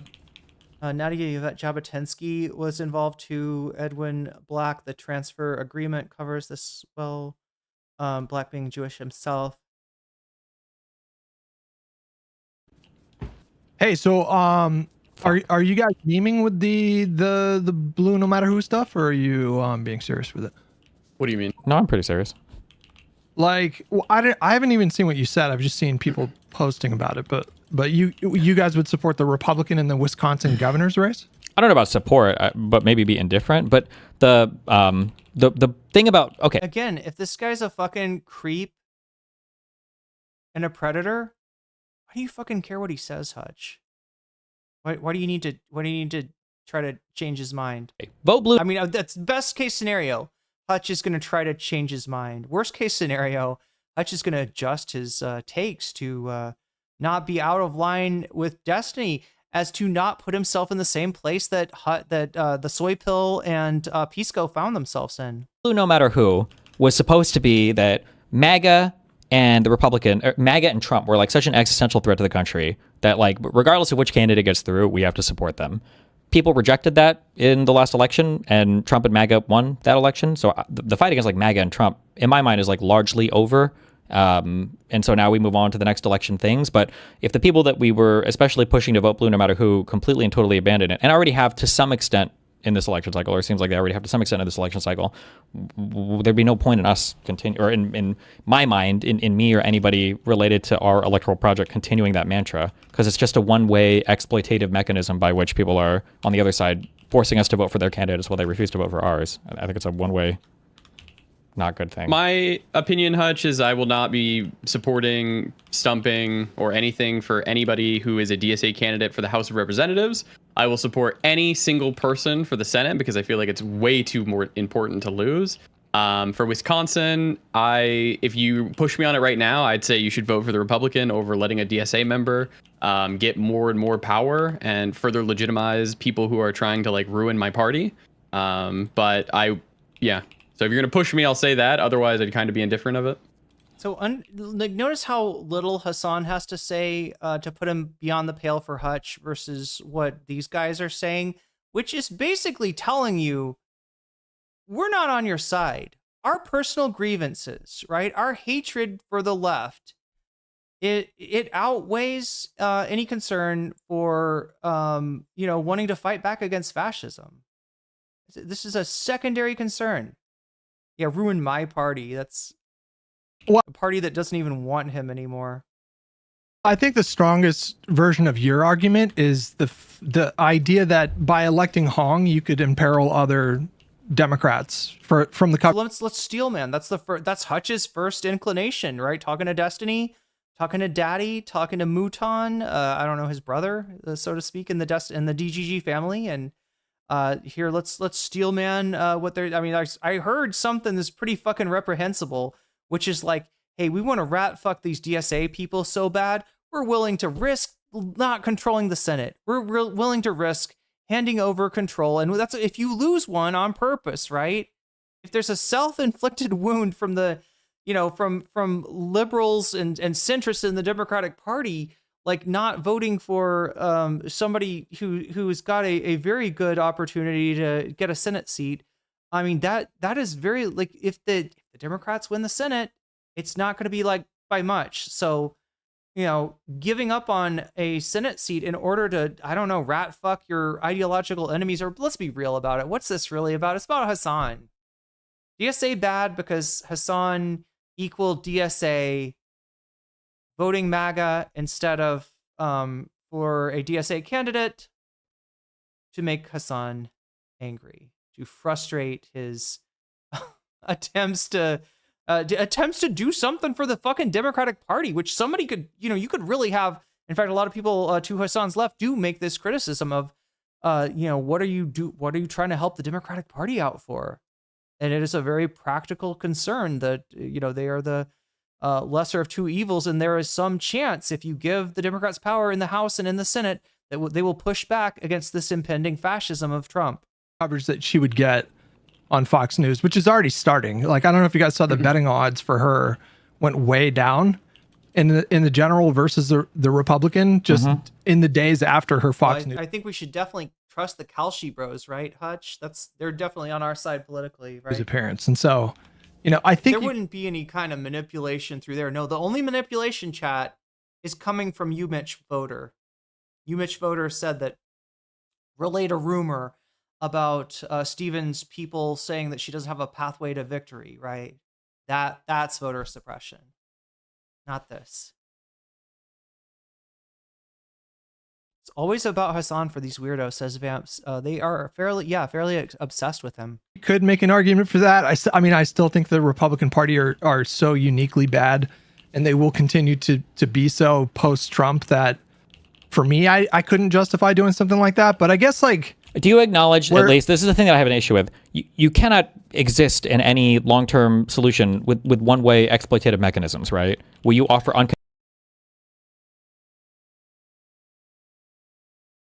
I'm sorry, Chad. Was my fever so high that I put a piece of content that we're doing right now? I guess this is bonus content. Wait, is it the bonus content that won though? Or came in second place at least. Yes, it is in second place because nobody's let me know. You have the ability, chat, whether you do super chat, super sticker, if you get yourself a membership, if you gift a membership, if you support me on Throne or on Patreon or on Twitch, right? You have the ability, you have the right to say, hey, I want to put my money where my mouth is. I want to support like this topic, that topic, whatever topic tickles your fancy. Even say Vox Populi if you just want the voters to get what they want and you want to like emphasize that and make it harder for other people to change the results, right? Nobody's weighed in on that. So for now, yeah, we're going with but I am actually giving you the second place content first. Who knew? conditional support and love for one side and the other side never receives? This is the logic of a domestic abuser, says Roguematica. Yeah. Deprecates it.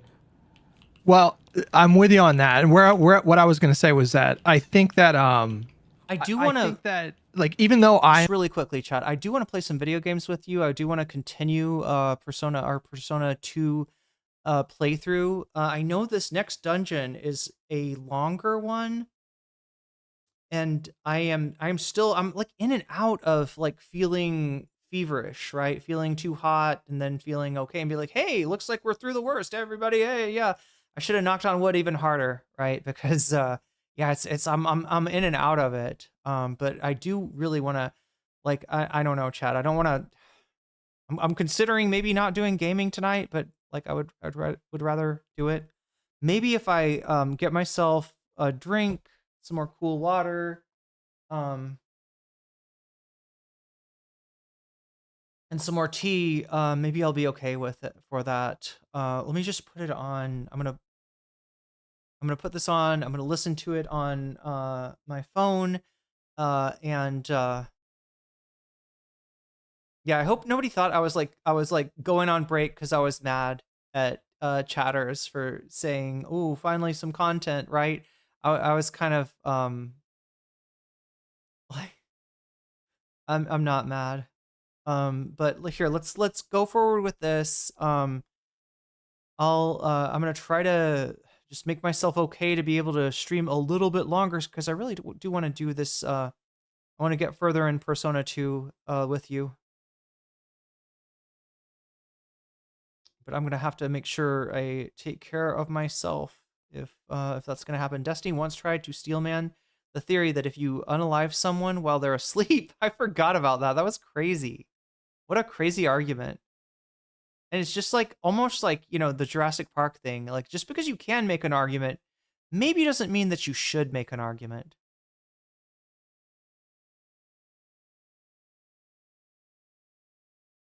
I'm pretty maximally blue no matter who. That's not going to change anytime soon, I don't think. Probably not in my lifetime.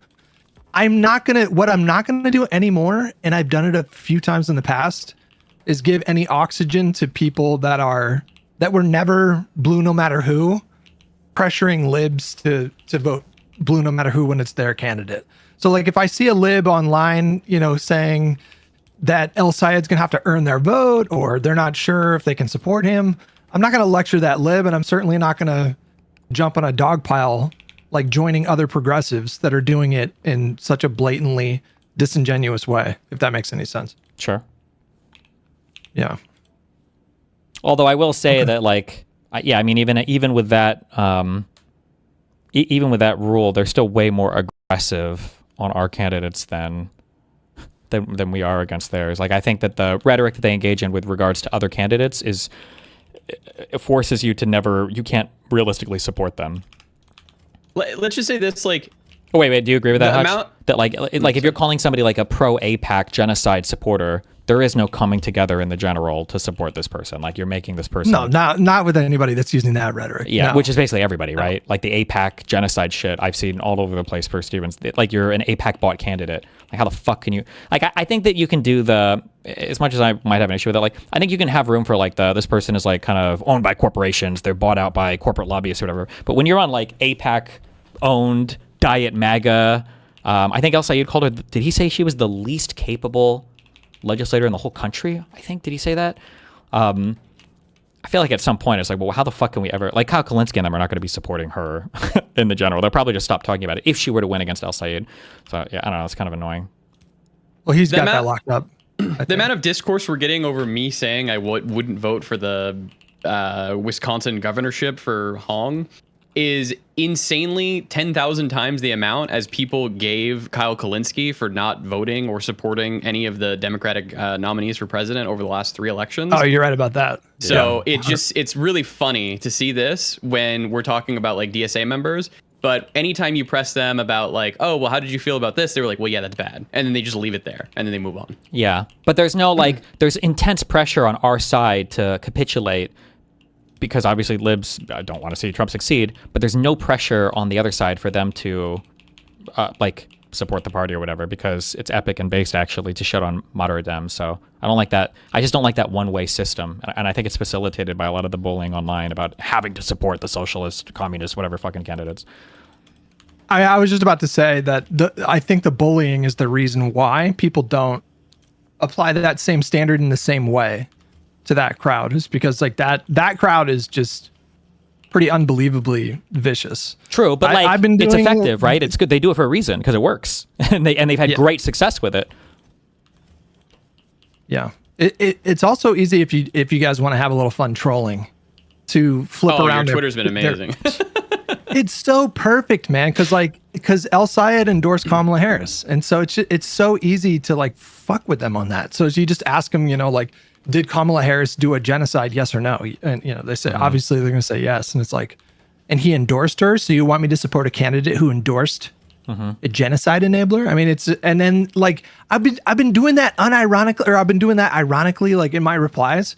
And I'm getting these people to make the same arguments for El Sayed that beautiful libs were making for Kamala in 2024. Yeah. You can do this for any candidate. Well, you say it's fucking amazing, but in my mind, it just demonstrates that they have no principles on any of these positions, which means they've been, the little bit of hand-wringing they were able to do on us for purity testing were things that they absolutely didn't believe in. If you really want to trigger people, you bring up Kamala, the easiest thing you could do is just like, oh yeah, like I think Kamala should run in the primary. Like all these people who cry about open primaries and it's important for the party to choose, like they don't want Kamala to run, probably because a lot of the polling still has her as one of the more popular Democrats, which for whatever reason is the case. No, but she's the clear front runner right now. Well, a guy convinced me too. If she comes in and she's like, well, fuck you, I told you so. Like, I think that's actually like a really good thing for her to run on. Like, yeah, like everything I said happened. Yeah. And she could just play campaign ads from the last election. Yeah.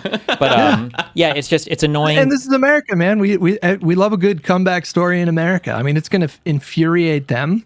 But she is like right now the clear front runner, and she has strong support from black voters, which are a crucially important demographic, especially in the primaries. Yeah, they're super active, especially now because they moved the South Carolina As the first one, which Yeah, the yeah, lefties yeah, are yeah. not happy with. Ooh, man, you're gonna see the. Oh, they're furious. They're furious. Have you seen a lot of the shifts in demographic, like how they voted for the recent elections in like black people or like minorities, etc.? You mean they're not really strongly supporting the DSA candidates, or? No, I mean like they are moving back towards the Dems, whereas in the previous election with Trump, they had moved towards the Republicans. Who's they? Which people? mean, yeah. Black voters and Hispanics. I think you just have to be careful because I think when they say like, I'm sorry, Chad. I have this curse where whenever I try to take a break, even if it's just to try to be able to stream for a little bit longer, be able to play some games with you after we get done with the bonus content here, which we are now on the first bonus segment. Something happens that I have to address. All right, the free primary. Look. Left flank people are not going to vote for Kamala Harris, all right? And they don't think it's a good idea to run her again. That's a little different. That's a little different than the kind of intimidation that the Democratic Party itself runs. When we say we want an open primary, we mean we want for people to be, for somebody to be able to run in a primary against, yes, even an incumbent. Right? An incumbent must face that challenge. And after Biden, this should be the easiest fucking thing in the world. Prove that you can still run for president. Beat off. Sorry, different words should be used there. Beat away your competition. Like, show that you're superior to them. Beat them in a primary. It shouldn't be fucking hard as an incumbent. Yeah, don't actually beat them off. That would be different. But yeah, so the nobody on the left flank has the power. What happens, chat, is if you try to run in a primary, right? If you make the primary competitive, this is what we mean when we say the primary needs to be competitive, that it's not competitive right now. There's so much just rat fucking focused on anybody that runs a primary against not just an incumbent candidate, but a candidate that is supposed to have next, right? When there's a strong candidate, when there's a Hillary Clinton or whoever, somebody that can claim I got next. I was the, vice president before. I was the, you know what I mean? The heir apparent, right? Democrats always want to congeal around a candidate as fast as possible. It's what they did with Kamala, much to their detriment. If you run against that, this is why part of why AOC didn't run in 2024, for instance, right?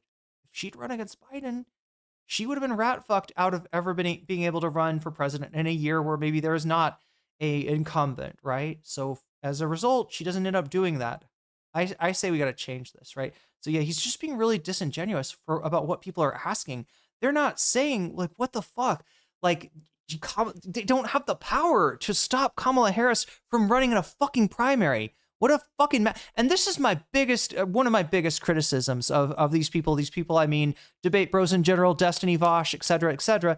They don't have a power analysis. Vosh wants to talk about, victims of colonization as if they have the same amount of power as the colonizers, right? His analysis is devoid of a power analysis, right? Same thing with Destiny. You don't recognize the difference between like a party institution keeping any candidates that want to have any sort of future in the Democratic Party whatsoever from running a primary against an incumbent or even against somebody who is like the heir apparent, right?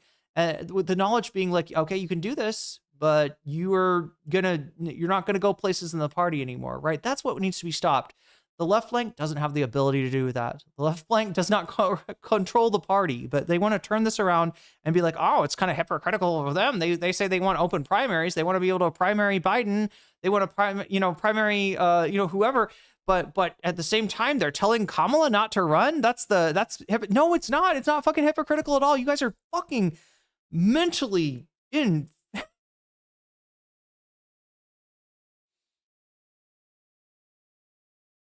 This is the inferior mind of one who has given himself over to drama and personal grievance rather than staying up on his game of actual political analysis. Destiny, is not able to keep up anymore. And his takes are getting worse and worse and worse. Like Trump doubled his black support. Didn't it go from like 5% to 10% or something? Like we're talking about a very low number of people. It was mainly black men. Like Sure. I think he gained pretty significant. It was like he gained double digits with black men, but black women still overwhelmingly voted for Kamala. But you know, so much of that was just like gas prices and inflation. I mean, that shit is so fucking important. Sure. So I don't know. I just like, I think I freaked out a little bit when the demographics shifted in 2024, but it really did not take long It wasn't for all big. of those It was, gains to. Black men supported Republicans 19% in 2020 to 21% in 2024. It's like a 3% shift. Yeah. The biggest one was the Latino voters. In 2020, it was 61% of Latino voters are supporting the Dems, versus in 2024, it was 51% swap to the Dems. Sure. So that's like an 11-point shift. Yeah. 11% point. And then I feel like we were going to fight on something last week, and then we couldn't do it because you're banned on Twitch. But now I don't remember. Well, I think was probably right. Fuck. It was, didn't you want to go on and talk to Soy Pill? Me? Look, all I'm saying is that if I'll we say, can just win these midterms, we're good. Are we though? What does that matter much, or? I'm just playing. How you're do you memeing feel about it. about House seats? Do you think that we have enough wiggle room for Dems not to support like? Fuck! I swear to God. Okay, I gotta correct one more thing, right? The report of black men becoming MAGA in 2024 is bullshit, right? You had, people will say stuff like Trump doubled his support with black men. We're talking about like 5% to 10%. And yet people are constantly blaming black people, and in this case, black men, for Kamala's loss, right? It's a lie that gets perpetuated. And when I hear it, I kind of got to call it out. So again, I'll be back as soon as I actually get a chance to take a break. But holy fucking shit, I swear to God, like you can't like turn your back on these debate bros for like 2 seconds without them just spewing off some racist bullshit. You want to talk about like anti-Semitism? You guys are straight up like, this is like this, you got to stop perpetuating this lie, right?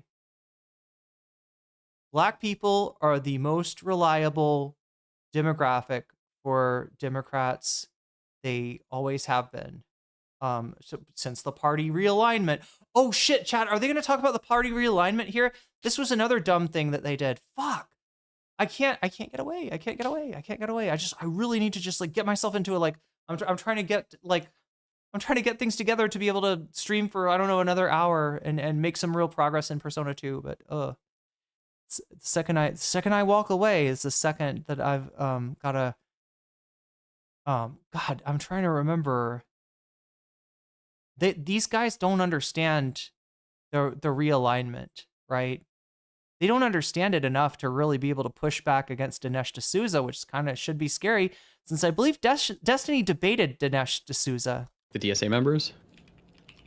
I That's mean, my position. It's a moot point. You know, ooh, that's a good pun for you. That's a good one, yeah. It's a moot point. Because I like none of the all of the DSA candidates are going to win their races because those are like very, very, very blue seats. Yeah. So I don't think you should have to shred your credibility to say, you know what, I don't like DAC, but it's blue no matter who. Like, she doesn't need your help. So like, if you're a liberal, you don't actually have to endorse the DSA candidates running in those races. You know, it's different for like, I think Wisconsin and, El Sayed's not officially DSA, but he's, obviously aligned. And so like, I don't know, those are going to be close races. I'm still going to probably try to influence people to support those candidates if they win those primaries. But for these races, like in New York, no, you don't need to weigh in. You can say like, I don't like her, I don't want her as a part of the party. Yeah. Okay. I think that was it. Yeah. Okay. Be careful. Stay safe, buddy. What? I DM the person that you set me up with. Okay. Remember, her name is Teresa. Okay. Oh, Jesus Christ. All right. Bye-bye. Bye. No, wait. It's Teresa's your mom's name, right? Fuck. That's right. Yeah. You Fuck. You didn't even get the joke anyway, so whatever. Fuck me.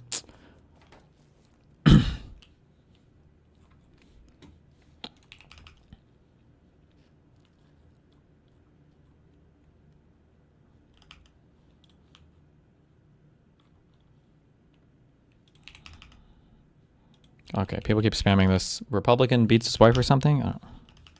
My former Classic. wife has claimed that during a custody exchange at my home that day, I assaulted her.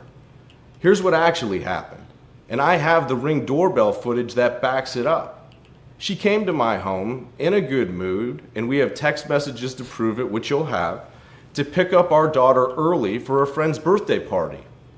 She was inside my house for several minutes when she left. The video shows her walking out, carrying our daughter calm, in the same good mood, showing no distress whatsoever. And as they left, you can hear me say, "Goodbye, I love you, and I love you, Ruthie." Literally telling my ex-wife that I still cared for her. Does that sound like somebody who would just walk out and who had been violently thrown a wall and been abused? She didn't call the police after that. She didn't go to the hospital, ladies and gentlemen. Do you want to know what she did? She went straight to a child's birthday party. The very next day, we had a friendly phone call about our daughter's upcoming hospital procedure, and I drove in from Washington to be there for it. 6 days later, she offered to cook empanadas for me for dinner, just 2 days later after this alleged incident. The day after that, she invited me and my girlfriend, and which you'll have in text messages, to join her and our daughter at a playground. And that day, I just went with my former wife to the playground to spend time with our daughter. A week later, on February 15th, she wrote to me in her own words, which you will see, "I think it's great you and I are in a friendlier place." She then offered me more extra overnights with our daughter, which I can prove to every single one of you is recently. Every one of these messages is time-stamped on our court-sanctioned co-parenting app and is all in the packet. Only weeks later did the story of February 1st assault appear, so ask yourself, if I had assaulted her, would she have offered to cook me dinner 6 days later? Would she have invited me to spend an afternoon at the playground with her and our daughter? Maybe she doesn't want to get beat more. Would she have written that we were in a friendlier place? No, she wouldn't have, ladies and gentlemen. I mean, like, the whole in totality is not as ridiculous as the single quote, but I don't know the actual story. Ohio Senator Bernie Moreno says Representative Max Miller, who is married to Moreno's daughter, is not fit to serve in Congress. He needs serious psychological help. He is a danger to my daughter, and I hold my breath every minute he has custody of my granddaughter. Okay. He's an Ohio guy? Ohio Senator is apparently, his daughter is this guy's wife, I guess.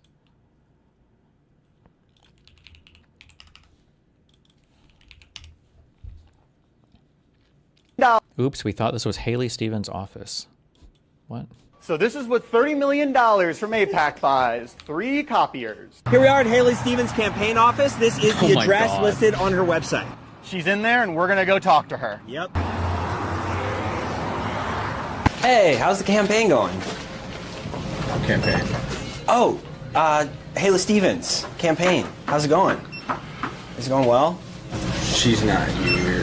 What are you talking about? No, she's here. Yeah, it's listed on every website. This is her office. Do you guys think it was smart to take all that money from APAC? Hey, get out! What are you talking about? You work for Haley Stevens as well? No, absolutely not. Get out! Well, this is listed on her website. Fucking bullshit. All right, so actually this just turned out to be a UPS store. So this is what 30... It's over. I'm dooming. Okay. Oh!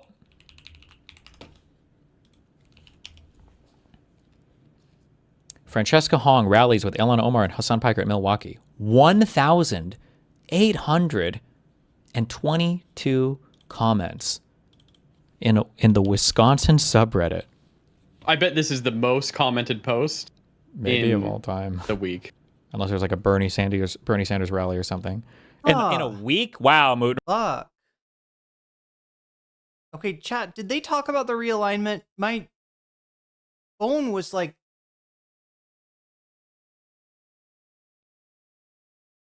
It was not loading. I wasn't able to listen to that. I usually am. I usually listen on my phone, so like I'll know if I missed something. They didn't talk about the realignment. By realignment, I'm talking about the the changeover of party members from the Democratic Party, which used to represent the South, in fact, the Confederacy, and the opposition to Reconstruction, and the Republican Party, which used to represent a radical Reconstruction that, the intention was to enfranchise Black people, like to ensure that, if there's,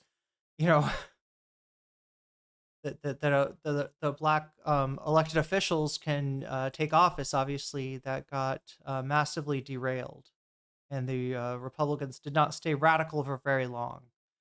Right? It's a whole last thing. It's a whole last thing that I could explain to you if I had more time. But it sounds like from chat. Okay, so I'm just getting this chat because I really need to hear this from you right now. They didn't talk about any of that, right? Correct? They did not talk about any of that. That must have been somewhere else. God damn, it might have been Lonerbox and Pisco, actually. But we're sure. Can you assure me? I'm asking you for your assurance, chat. Once again, I'm asking for your assurance. Yeah, they did trail off. They were talking about some weirdos that made a video going to the mailbox for the Stevens campaign and being like, but why isn't Hurley Stevens there? I don't think that's really anything that anybody's defending. It's just like two Michigan dudes trying to make trying to just like lean into that negative polarization, I guess, and just be like, hey, look, since we're making fun of Haley Stevens, it's cool, right? They only talked about Max Miller, yeah. I mean, you got a little bit about about brigading the Wisconsin subreddit. Oh shit, we do have to watch this. No, 13 minutes left. What do I do? What do I do? I also have to give you Steve Azark. This shit is interesting, right? What you're talking about. Wait. Now they got to brigading. Okay, so let's just like let it rip. Real brave there. Well, I was gonna say of all time, but I don't know. At least for the year, no? Recently. Oh, true. Actually, wait. Oh no, hold on. So yeah, they're talking about. Oh no, I just wanted to tell you what this is, right? It's part of what makes me think that they are actually botting. All right. We're talking about their Reddit numbers going up, which look, Steven has always had a very strong Reddit presence, right? Our Destiny was a pretty big subreddit, maybe not the biggest, but substantial and very I don't know, what do you want to say? Like, these are the guys that probably the dirtiest part of the Destiny brigading business is coming from the Reddit, the most manipulative kind of shit that goes on. Part of the way that they submarined Ethan Klein was through their Reddit, was through, basically taking over Ethan's Reddit right under his nose.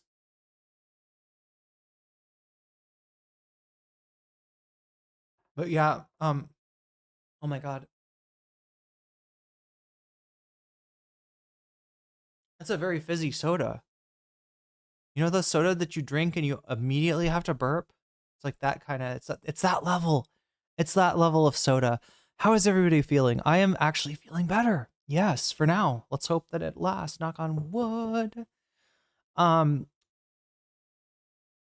But yeah, I guess that's all the takeaway is from the Reddit thing, is that and I don't know if they did kind of jump off from talking about Hasan. They were able to get Hasan's talk at the University of Washington. I still don't know if that's the University of Washington in Seattle or the University of Washington in St. Louis. They both have a University of Washington. They both have a UW.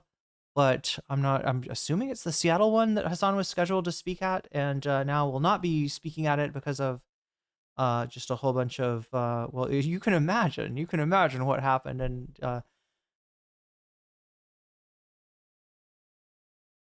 it's the one in Seattle. Okay. Anyway, we got to go on because we really need to see the Steve Azark thing. And I think you got the gist of what I was trying to show you in that one, in the,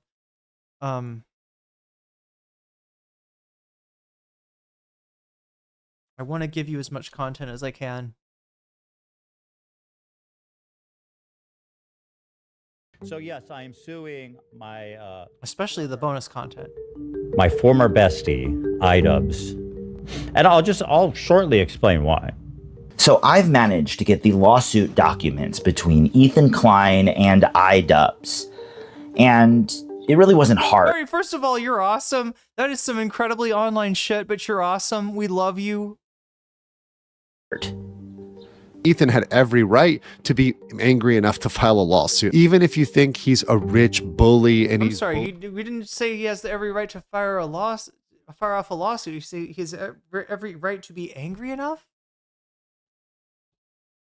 to fire off a lawsuit. Sure, why not? Bullying people on the internet, there are certain things you can't say about people. There have been so many lawtubers who have been covering this Ethan Klein iDubbbz story, and none of them got these documents. Which, you know, you have the power right now, right? It does take like 99 more points to add another hour. I am not expecting that to happen, but some of the twitchy weasels know how to hack.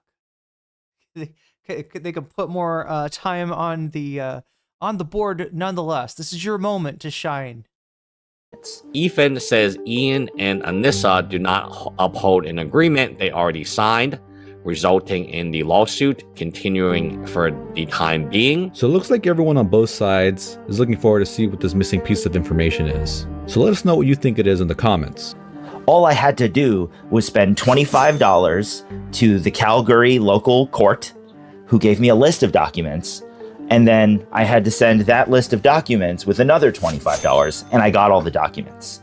So I guess it's just kind of easier to riff on what you think the case would be off of random clips you see online rather than doing the research yourself. How the fuck is this case going on in Alberta? I mean, it is a different law system.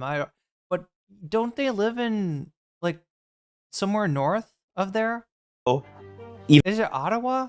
Anybody know? Any iDubbbz knowers in chat? Even though I am this is your moment to shine. No lawyer. I do not claim to be a lawyer. I don't really know much law, especially the Canadian legal system. But I saw so much information get spread around this lawsuit.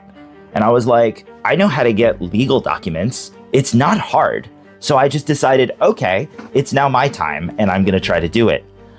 Welcome. I thought it was Ottawa. I mean, I don't think it's Alberta. That's where Calgary is, right? Calgary is in Alberta. To Steven Mindset. Today we're going to go through the Ethan Klein / TED Entertainment lawsuit against Ian Joma and Anissa Joma.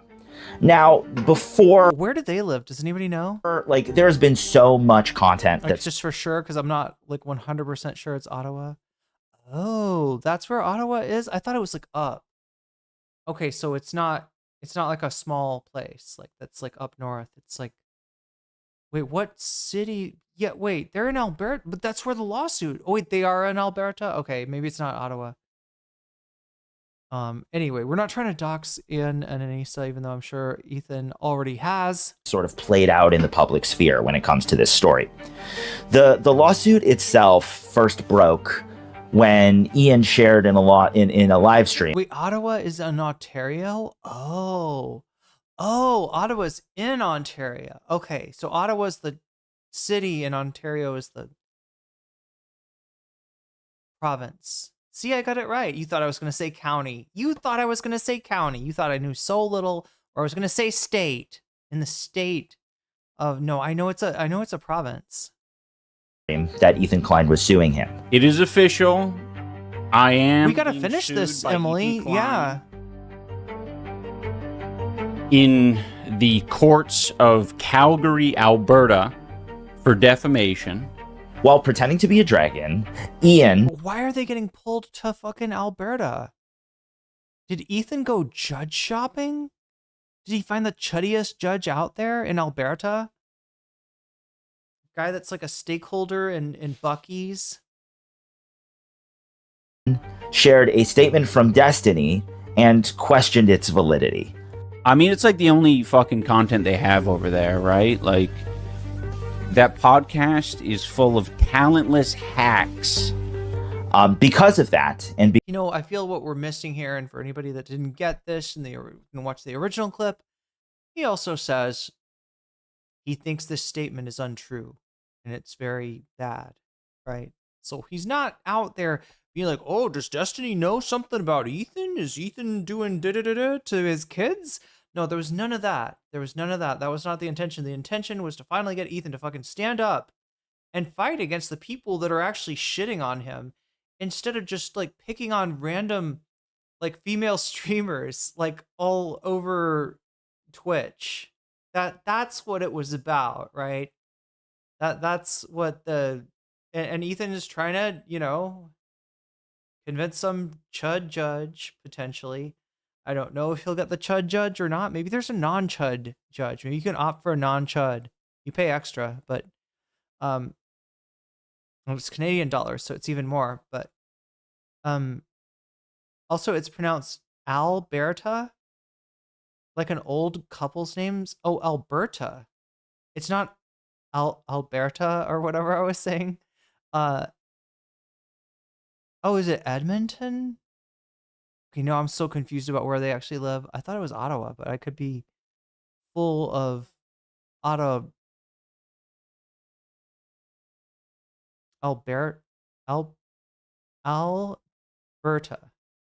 Because Canadian defamation law is way different than United States law. Ethan Klein was able to sue iDubbbz using... Oh, Edmonton, they are in Alberta. Correct? What I've been able to see is one of the more expensive and largest law firms in the entire world. Ian has deeply aligned himself with the snark community that I think that people should be held accountable for saying stuff like that, and there should be recourse. There should be accountability. And that's basically what my goal is in this. And the whole lawsuit seems to frame itself on the idea of snark. On or about February 20th, 2026, Ian Joma displayed an image that another content creator with the online persona Destiny and Mr. said... What if somehow Ethan Klein like runs for president and he's elected, and instead of going after Antifa, Ethan goes after snark? He's just like, he goes, and not just snark, just anything that he considers snark, right? He starts becoming the anti-snark Hitler. Ethan, anti-snark Hitler, Klein. That's the new season of the H3 show. Yeah, and he keeps on doing the H3 show from the White House, right? And he's like smoking a cigar and just being like, putting his feet up on the table. That would be an Ethan thing to do. Wow. But that's what I mean. It's like, who would have thought that Trump would fucking become president, right? When he was a ridiculous man screaming about birth certificates, right? Who would have thought? I mean, Donald Trump probably bigger profile, more wealthy, I think, than Ethan Klein, sure. Definitely more famous, but I already kind of alluded to that with the bigger profile, didn't I? At this point, I'm just repeating myself, chat, and risk comparisons to the earlier segment about DSA Watch and the amount of yapping that they did to prove that they weren't acting childish. It's like a Matryoshka doll. I have yet to go and always wanted to. My cousin. Wait, Edmonton is like a Matryoshka doll? Yo, Jersey Texan with the 10 stream streak. Does that increase the time? It doesn't, unfortunately. But you did get 450 channel points, which I should try to make more fun. Anyway, I'm trying to give you as much of this as I possibly can. Was a pedophile in a video that Ian Joma posted online. In the same video, Mr. Joma stated that a whole bunch of stuff. So basically, Ethan in this lawsuit claims that he got a massive amount of damages, and actually that he lost a sponsorship over this claim. He claims that the subscriber loss and all of the bad things that are happening to his brand are because of this live stream, or at least that's what he alludes to in the lawsuit. It doesn't really make sense, because Ethan Klein's reputation was already controversial before this live stream that was watched by a couple hundred people was even online. iDubbbz said, I am not dropping the lawsuit. And, well, listen, it's a bunch of technical bullshit. It's just, we're in negotiating the terms of the settlement still. And they're... What settlement? You said you were going to drop a lawsuit. A lawsuit that you dropped doesn't need to be settled. What are you talking about? That's it. I don't know. He is so bold. Yeah, technically I lied. He is so bold with this shit. He just not give a fuck. It's what it is. He literally thinks he can talk his way through anything. You know what I mean? We're negotiating the terms of the it's a meeting about the settlement. That's it. That's all it is. Right? So, whatever. I mean, I tolerate a lot of people saying a lot of things about me, and I have for a long time. It's called accountability, in my opinion. And listen, if I said that about someone else,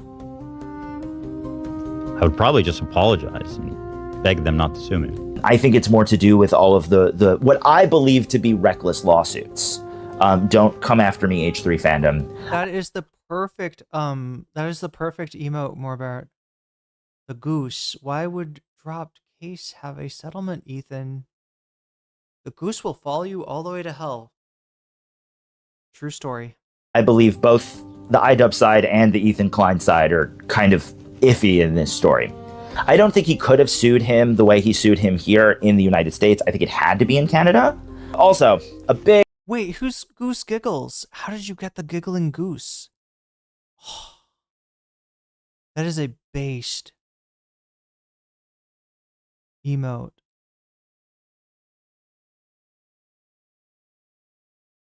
A big part of this lawsuit is the Reddit and the idea of snark. And I know we have a really good case in Canada, and their lawyer told them that. If he had issued this type of apology, like, I don't know, months ago, I would have thought it was sincere. But to do it like right after you get a cease and desist, how can I, like, I'm not even being this to be like snarky. I'm being like, how am I actually supposed to think it's sincere? And to me, that's unacceptable. And it's personal. And I'm just following through on my promises. Ethan brings up Reddit and snark constantly. What a gross man. I don't know if I think, like, is he a good liar that just lies too much? And so he gets caught a lot, even though he's a good liar, or is he a bad liar? Like, what kind of liar is Ethan Klein?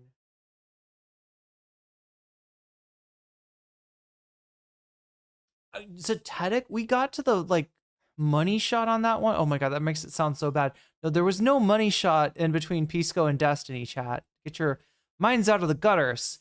But no, this is the moment that we saw Destiny level the accusations of anti-Semitism at Pisco. We found out that he's already called Pisco functionally anti-Semitic and has now revised his position and doubled down, calling him just fully anti-Semitic with no modifier. So, I mean, I guess we missed something. I guess there's some, apparently Destiny's already called Pisco. Yeah, just in case that wasn't clear to anyone, that is an important conclusion to that piece, that Pisco was had already been called functionally anti-Semitic, and Destiny just like upgraded. He went for the upgrade, so there we go. Pisco, you're the one with Paula Abdul starts off with the Hitler mustache after kissing Scat Cat, who had the fake mustache on, and the Hitler mustache once again ends up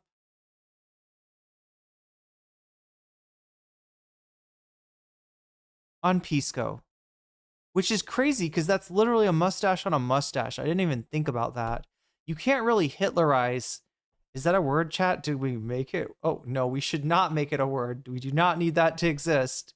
Please delete this part of the VOD because we do not want that, that we do not want to wish cast that Hitlerize into the fucking noosphere, chat. We got to do everything we can to avoid that.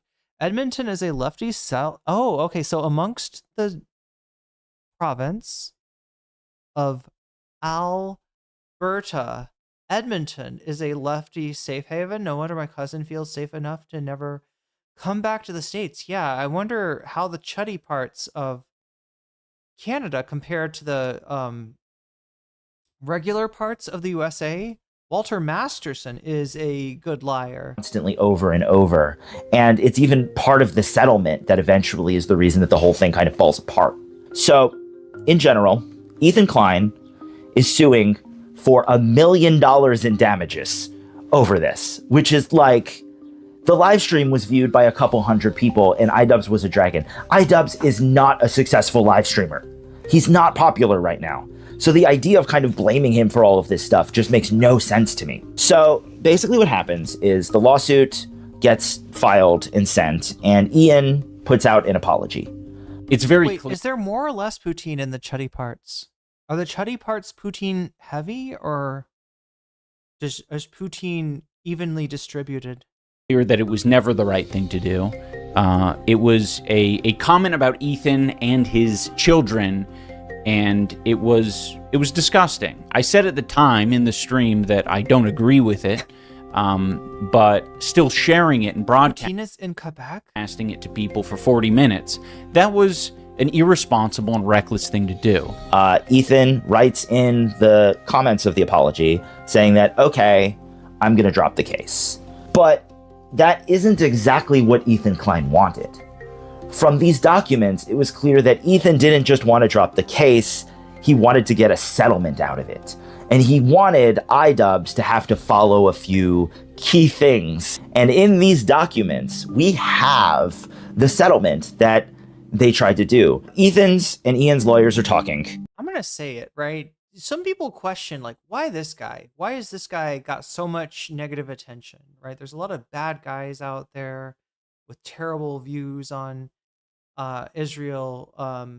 Why is Ethan catching so much heat? And I think you're kind of seeing it here, right? Everything about the way this man operates symbolizes what people hate about capitalism. In fact, it is what people it is one of the things that people hate about capitalism. The idea of a rich guy being able to fuck around with the law, fuck around with somebody's life via the law. And that even if they're not able to extract a real, monetary price in terms of their settlement or the, punitive, enact the punitive nature of what they had in mind, that they are able to extract some kind of control of the situation to cause reality to bend to their whim. When in fact they are losing a, I don't know, theatrical popularity contest in the midst of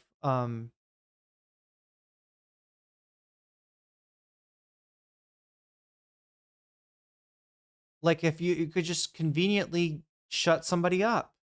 And apparently a lot of times you can. Maybe not this time. Maybe Ethan will be sufficiently shamed. Maybe Moist Critical can make another video, but at some point, someone is going to get fucked over by virtue of the fact that they cannot afford to legally fight back. In fact, it's probably happening right now. And a lot of people don't like that. And we certainly do not like what it represents as far as the overall horror, the horror of the truth of society, that so much of it operates like this, Who do you know? What can you pay? What sort of influence do you hold? And instead of it being a fair fight of just adjudicating, hey, and not like iDubbbz was even winning that adjudication, right? But he gets one little dunk on Ethan, and Ethan loses his fucking shit. And wants to pretend that, he's under some kind of a defamatory attack that's going to have cause monetary damage. I mean, he was all in the bullshit of this all. Maybe even, at least as much as the whole, Grand Mufti Hitler thing with the Hasan and, wait. I'm trying to remember. It was Mufti and Hitler, and then Hasan and... Wait, I don't know who did Hasan meet with that I can't remember. But somebody out there remembers, somebody out there knows. And Ethan's lawyers are like, here are the deeds of the settlement. And Ian's lawyers are like, okay, we can do that. There's an apology in here that we don't really want to have the specifics of. But... Wait, American fast food tries to do poutine? What place? You gotta have, we do feel like we can do this. So here is it signed. And they both agree that it's signed and we're good. But the statement that Ian... But listen, in America, we have beaver nuggets. ...did wasn't good enough for Ethan Klein. Ethan Klein wanted a condemnation of Snark and the Snark subreddits. Now, I have been on the record, and I personally believe, you may disagree, that Ethan and his community... Yeah, it sounds like it should be a Canadian thing, right? But it's an American thing. ...use Snark as an excuse to move away from criticism. Like snarking talking points and this idea that Snark is the end of all evil and that they attack their kids and that everything is going on. It's always Snark's fault. So Ethan using Snark as like this cover and putting Ian in that snarking community feels like, to me, it's not in the legal documents, this is just me as a journalist, as a way to kind of legitimize Snark as a concept. To believe that, yes, snarking is real. Here, Ian's behind it. Ian talked about it. That's what I'm talking about. He's trying to engineer Snark into reality, and he's trying to make fetch a thing. In the same... Like, can you imagine if rich people could make fetch a thing? Like, nobody else. Anybody tries to make fetch a thing? They just get clowned on, right? But rich people are like, actually, I would like fetch to be a thing. And it's like, Jared and Ivanka, we're going to make that happen. We're going to give you a whole island of fetch over in Albania. And I'm sure, what could go wrong? What's the worst that could happen, chat? If you you change the laws in Albania to let Jared and Ivanka make fetch a thing over there. What's the worst that could happen? Same way in that Casey-tron settlement, they bring up like Hasan and Asmongold, just because like it's a way to kind of legitimize the talking points against Ethan Klein. It just all kind of feels weird. The lawsuit was not frivolous. When I said the lawsuit was frivolous and based on misogyny, it was to garner sympathy, protect my own reputation, and retaliate against the Kleins. I also want to acknowledge the pervasive problem of anti-Semitism in leftist spaces. It should concern all of us. I condemn it and will not participate in it. People hate this shit. People really hate this shit. This has a weird way of like just embodying a lot of what's wrong with, I won't say all that's wrong with capitalism, but a lot of what's wrong with capitalism. Ethan Klein does a great job symbolizing. So the reason this lawsuit is kind of holding up is that... Okay, so PT needs to have a chip truck style thick fries, kind of overly fried. Okay, I'm liking where this is going. Curds as cheese. That's right, it's curds that are used, and brown gravy, a bit thin, poured over super hot. So the curds actually melt into the, so it's kind of like a juice of, or not a juice, but a, I'm trying to think of what the consistency of that would be like. Have I had, curds aren't squeaky? Oh yeah. Wait, I feel like I feel like I've had squeaky cheese before, and it was good. It was very salty, but did I eat curds? I thought it was, they were saying it was squeaky. Maybe it's a different thing. Maybe it's like a cheese made out of, I don't know, chat. I'm speculating on cheese. And I am not a cheese expert. I'm an expert on many things, but cheese is not one of those. So I should probably, let's. Yeah. I am finally feeling good though. So yeah, hopefully that. And is refusing to condemn Snark. In this story in general, you know, all of this could have happened. And as far as I can see, there is no reason Ethan Klein couldn't have just dropped the lawsuit. He could have at any time just said like, okay, we're done. But he wanted a settlement out of it. He wanted something out of doing all of this. I don't want to sue you, right? I don't want to do all this shit, but the end of the day, I have made a commitment, and I am the ultimate hater. I look bad, and I'm okay with that, because for me, it's personal, and that's it. That's all it is, you know, and it has been since that moment. I hate this fucking, like, wannabe gangster shit. I hate this Walter White shit. You know what I'm saying?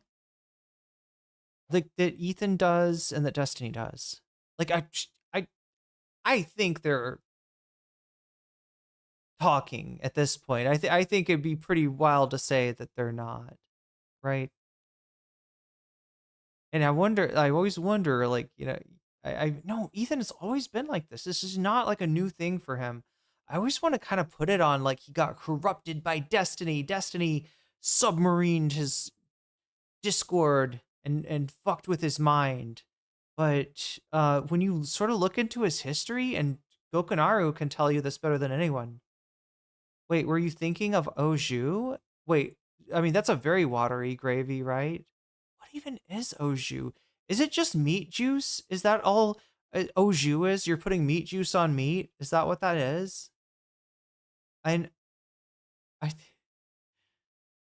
Whoa, meat juice. Wow.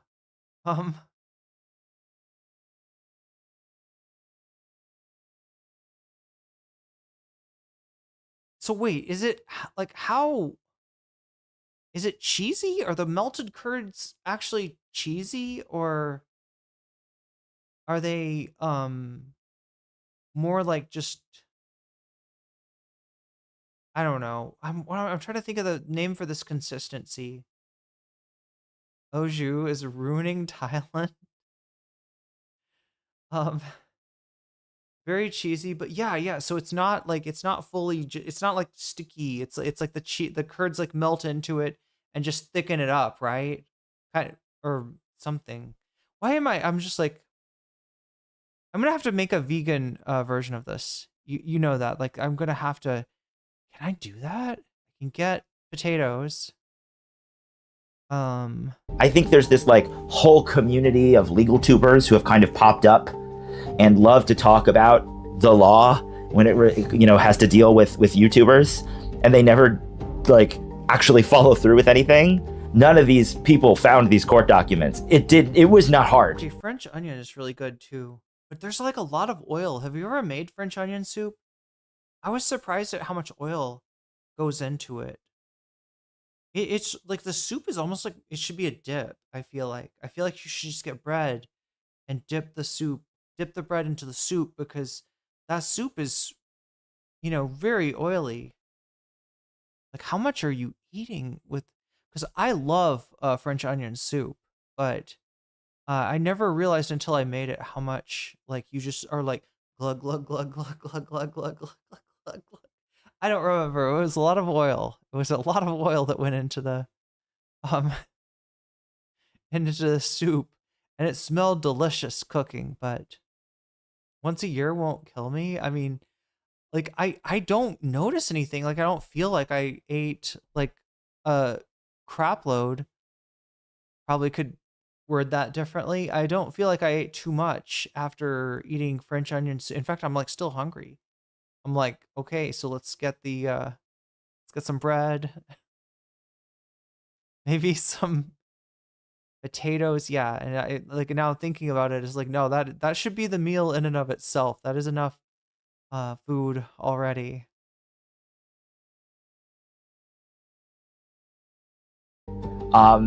And I'm now turning it into a YouTube video because I think it's important, and like I want to cover YouTube in the way that no one's really doing, like a journalist, a quirky journalist, but a journalist. A quirk journalist, Chungus?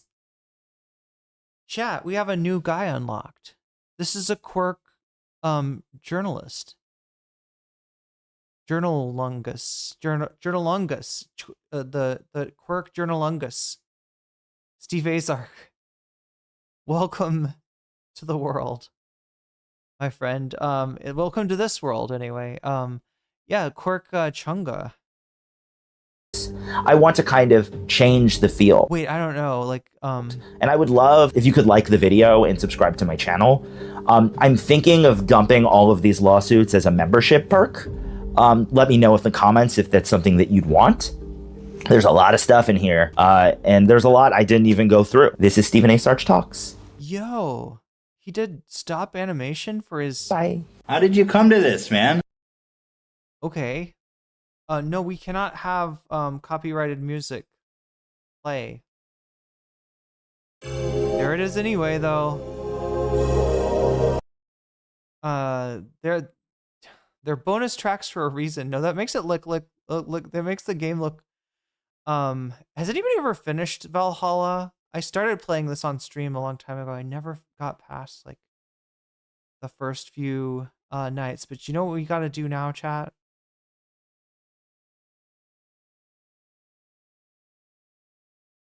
We got to get ourselves back in an anti-Semitic state of mind. No. I am sure there's more to this. I'm sure I will hear all about it in chat. If there is something that we really do. I'm trying to remember where it must have been in here, right? The one thing that I sort of missed is somebody, maybe it was Pisco and Lonerbox, but somebody was talking about the realignment and really not understanding that term, really not understanding that event to a degree which is alarming. Realignment. Can we find? Yup, this is it. Southern realignment. This alienated many white conservative Southern. Look what we do. We go to AI. That's just what we do. We go to AI to, don't know shit about the realignment. Let's see what Gemini says.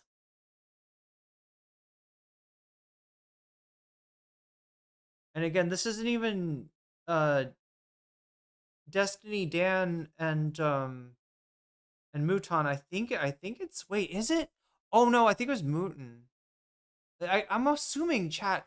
Wait a minute, a Journalungus? Yeah. I'm assuming that Pisco and there's no way that it was Pisco and Lonerbox that didn't know shit about the realignment. It's gotta have been like Mouton, the crouton. Classes are overrepresented in terms of wealth and everything else, but also in terms of audience, right? So if I make videos that are appealing to my majority white audience and we're only fixated on issues that my majority white audience can kind of like get behind, then yeah, why would I not continue to do that? Do you think we're going to see more like, I guess, like anti-minorityism from left-wing politics? You're the wrong community to criticize that. I do think that, Hasan, I don't always love the way that Hasan talks about, oh my god, I'm getting hypnotized by emotes again. There was that one stream, right, where he hit the hard B on black like over and over again, right? But you guys are fucking straight up racist and you love, like, come on. This is the N-word Andy community. You don't get to say shit about this. You do not get to say shit about this, okay? And besides, I mean, this is just a centrist cudgel to try to bait the left flank into seeing, like, black people as ops and vice versa. This is a wedge issue that they're going to try to use. Do not fall for the bait. All right. And, all that needs to happen is better outreach and a movement that is in line with the actual needs of black people. This is so, this is where they... Politics then? Like telling them like to get in line and whatnot? Yeah, I mean, we'll look at, like, we already laughed at the clips, stream, but yeah. like, yeah, whereas I'm like screaming like, I don't care what black people think and blah, blah, blah, right? Yeah. See, you can't complain about the hard B when you hit the hard R. You just can't. It's crazy. We might have a party. Yeah, that's Destiny. He's not visible, but he's in the mix. Destiny is in there. He's in that Discord. Flip coming up. He can't resist it. This guy is a fucking drama addict. That's what he is these days. He is no longer able to analyze politics competently. He's addicted to his own drama, and he pretty much even uses politics to achieve his petty personal vendettas. And I'm not convinced that's not what this DSA thing is about, right? He is that petty. Unironically, I thought about that a little bit because could you imagine like if you had dude, and it's gonna suck because they're gonna say I knew he's gonna become a Republican, but could you imagine if you had to choose between like a party full of like Hasan Pikers and then like a party full of say like Adam Kinzingers? Yeah, like that's an easy pick for me. Like I guess I'm on the pro-life side now. I guess, but like I mean like that's just like that. Like that's an easy. I wouldn't even have to think twice about how much of the was it when did the parties flip? Was it JFK? No, it was like near Lincoln, right? Wasn't it? I don't know. It was JFK. It was so controversial, the Zapruder film, right? People were, split on whether it was bad taste for JFK to lose his head like that, and that's when the parties realigned. Oh my god. Oh my god. Yeah, this is again. These are political pundits, or so they call themselves, right? This is some pretty basic stuff to understand. Well, I can look it up. Like where they flipped most of the policies and things like that. It flipped at one point. Nobody knows. Nobody fucking knows. I remember, obviously. I remember? Yeah, you were there. No, he's not that old. I'm curious what positions stayed and what positions left when that happened. 1930s and the 1960s. It took place gradually across two major eras. Okay, so one was JFK, the other was what, Lyndon B. Johnson, or yeah, was it? Yeah, you're right. Okay. So what were the big shifts that? The quote: "We've lost the South for a generation." Yeah, it's Lyndon Johnson. Like, oh, we were Republicans and we were pro-life, and what? Now they weren't. Like, what? They must have had abortion back then, or was it just flat out illegal for everyone in the 60s? What? Yeah, you need to look up Roe v. Wade.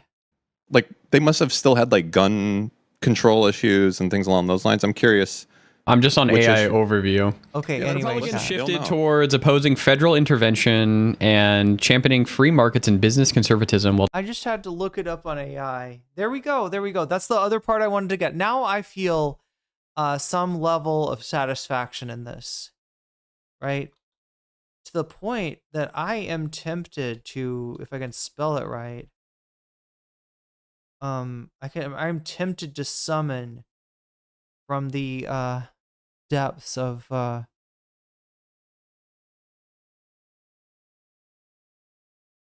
16-bit ISO. Wait, what is it called, chat? ISO something graphics, isometric graphics. She doesn't know what isometric is. Yeah.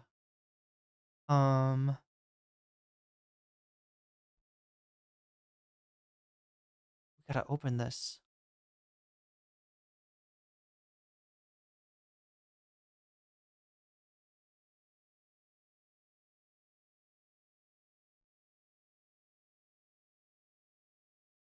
Here we go.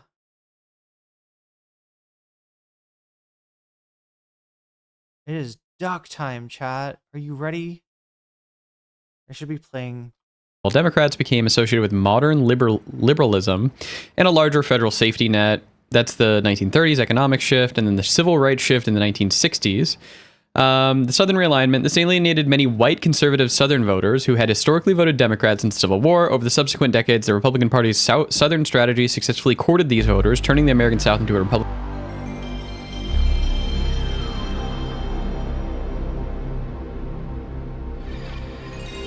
What is that? Look, chat, we've changed the dates. It's no longer Friday, it's Saturday. Saturday we game. Saturday the stream can last extra long. And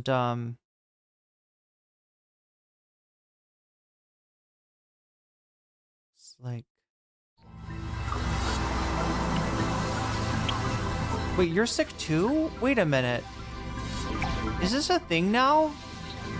Do my viewers get sick when I get sick, or were you meaning like something? Oh, Destiny. Did Destiny make you sick? Maybe it was a Destiny thing. I want so badly to eat this Christ. Oh, shh. It's very hot. Hot flash, and that's what I was getting, sort of, except not a flash. It was just... Oh no, we can't listen to the music. We can't. You would think this music would be okay, but you would be wrong. You would be incorrect, because this music will get you copyright claimed if you're not careful. Here, let's make a, there we go. Less vomiting now that Destiny is off the screen. Okay, so I'm supposed to do this thing on Twitch where I go in and change my...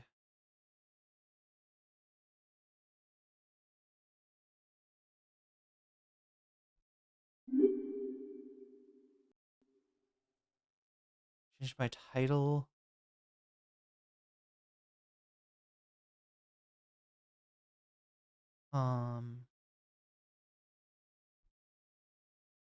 Persona 2.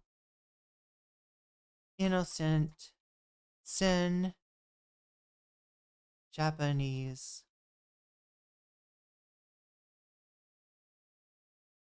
Sub? It's the sub is in... Is it the... Does that communicate what I think it does? That the voice voice acting is in Japanese, but the subs are in English? Maybe. And then change us to retro, because we're using, yeah, it's a game with isometric. Is it 16 or 32-bit graphics? But we're in the bits. We're in the range of bits, right?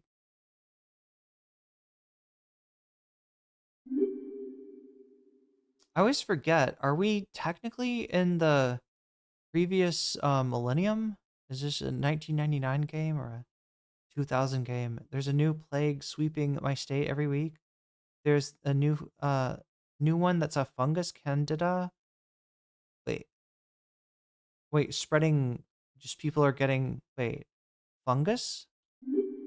See, that sounds like, if you better be careful what you say when we play Persona 2, because anything that you say that's like a rumor, it could become a trumor. It could become literally the truth. Okay, so yeah, we were in the Velvet Room grinding those personas last time. Now we gotta go to Ethan? No.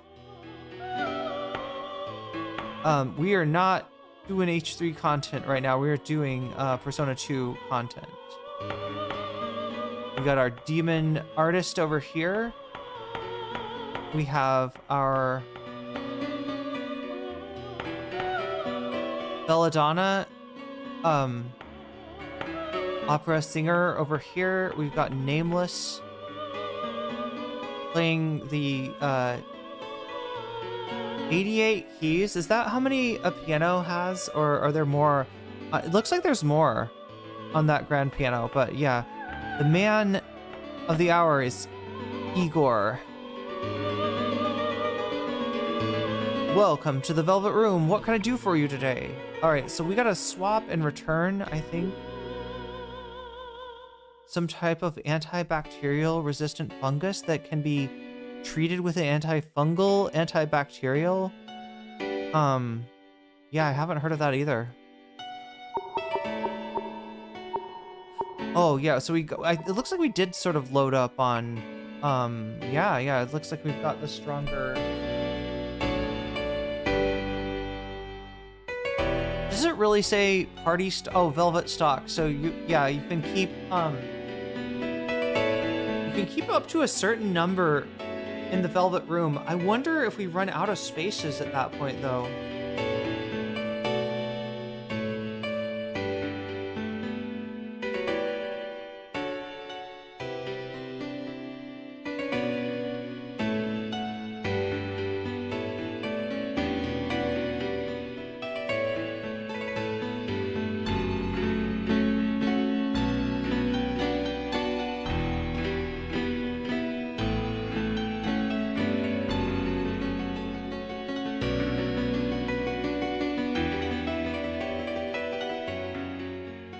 Okay. Whoa.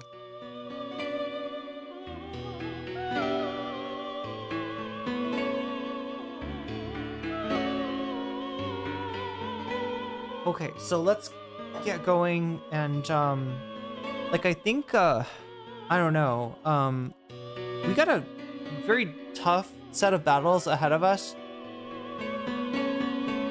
Also, a very annoying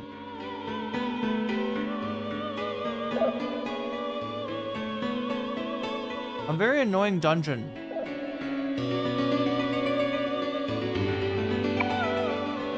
Like it's the first like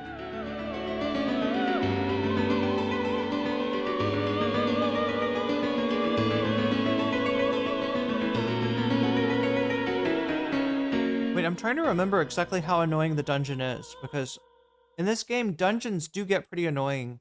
There's levels where you can drop through the floor onto a lower floor.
Everything in the inlet cache is true, then the world will be destroyed. This isn't good. People in town are starting to actually believe it. That's really bad.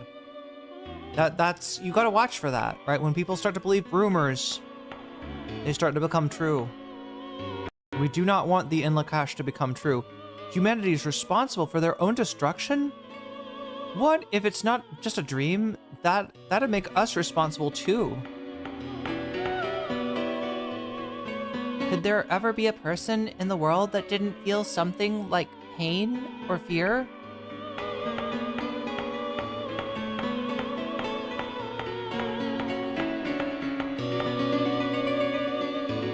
The Idealian is the sixth phase of humanity, a phase in which you can live without pain or fear. You can know the true meaning of life.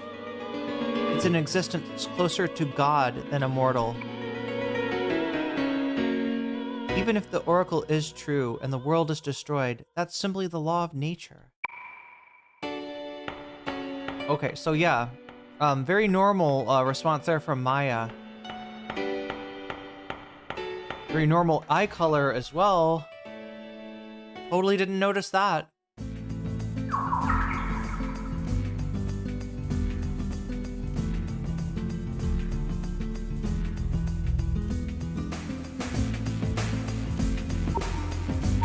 I think we should go to the drugstore.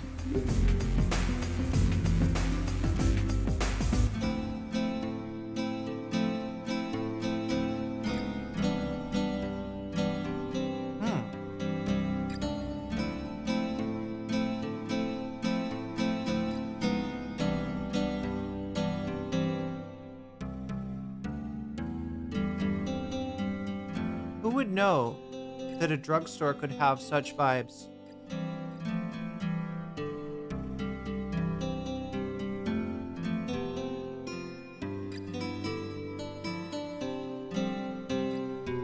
So glad you're feeling better, Irene. Yeah, I mean, the only thing I'm dealing with now is I'm like hungry, but that's good because I was like a little bit nauseous earlier.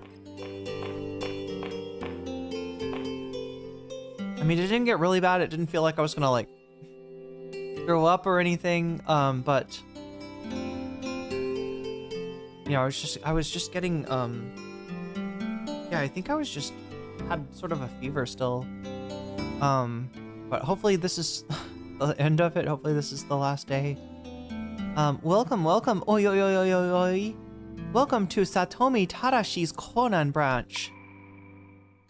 Alright, we're gonna buy stuff from you. What should we buy? Oh my god, we don't have as much money as I thought we would. Because I kind of wanted to see if we could get better weapons.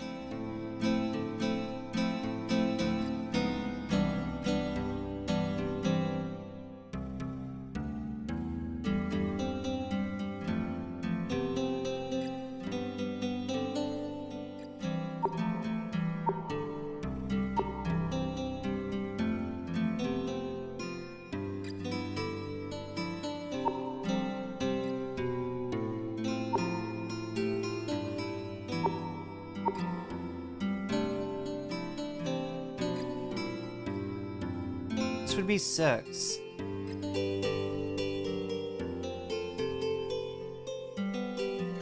But that's like, yeah, I'll buy 2 more. We need more of this, probably, just in case. These are cheap. Yeah, I'll stop there. We have enough of this, this. We need to start buying these sweepstakes magazines. Can we afford to max out on this? No, we can't. We can't max out.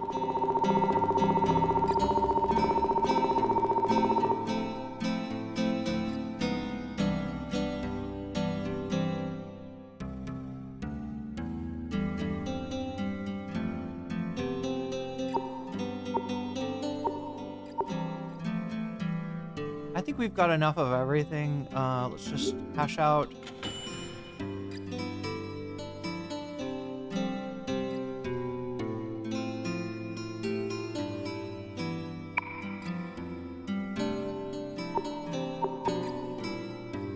What do the sisters say? If you're a believer, are you a believer in the Lakesh? Or are you one of the people who just doesn't buy it? Well, as for me, I didn't buy it at all at first, but now I'm starting to believe. God damn it. A lot of crazy stuff has been happening lately after all. I've tried to come up with a rational explanation, but I just can't. That book may not entirely be a work of fiction. Great. Wonderful. More believers in Lakesh.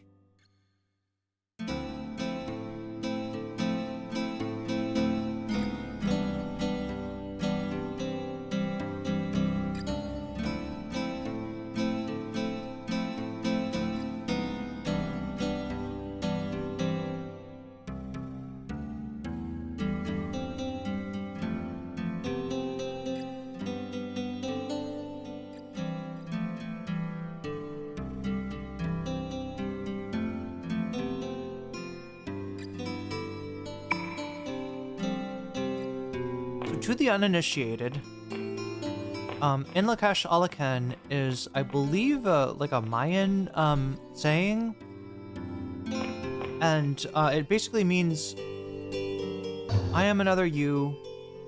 Whatever you do to me, you do to yourself. You are another me. Whatever you do, whatever I do to you, I do to myself, right? It's kind of like the golden rule. You know, it's a very innocent, wholesome thing.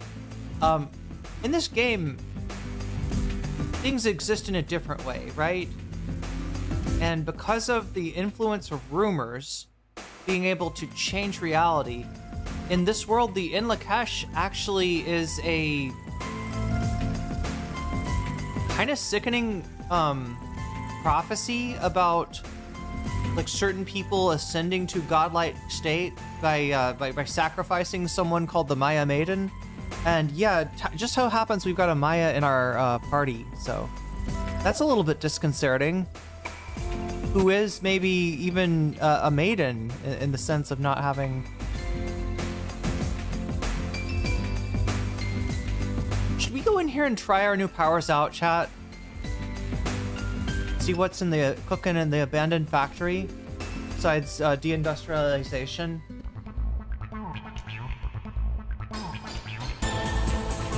First thing we do is, oh wait, I did that wrong. Wait, can we actually read, Can we read the In Lakesh?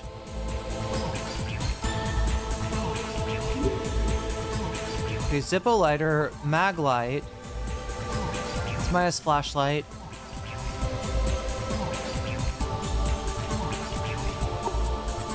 Crystal skull from King Leo, iris flower, left by the Joker. Achillea flower. Joker left this, so the meaning behind this flower is to remember that day. The Joker ordered King Leo to give this to Tatsune and the others. What happened on the summer day 10 years ago. And there it is, chat. The In Lakesh, or In Lakwari, as it says here. Professor Kashihara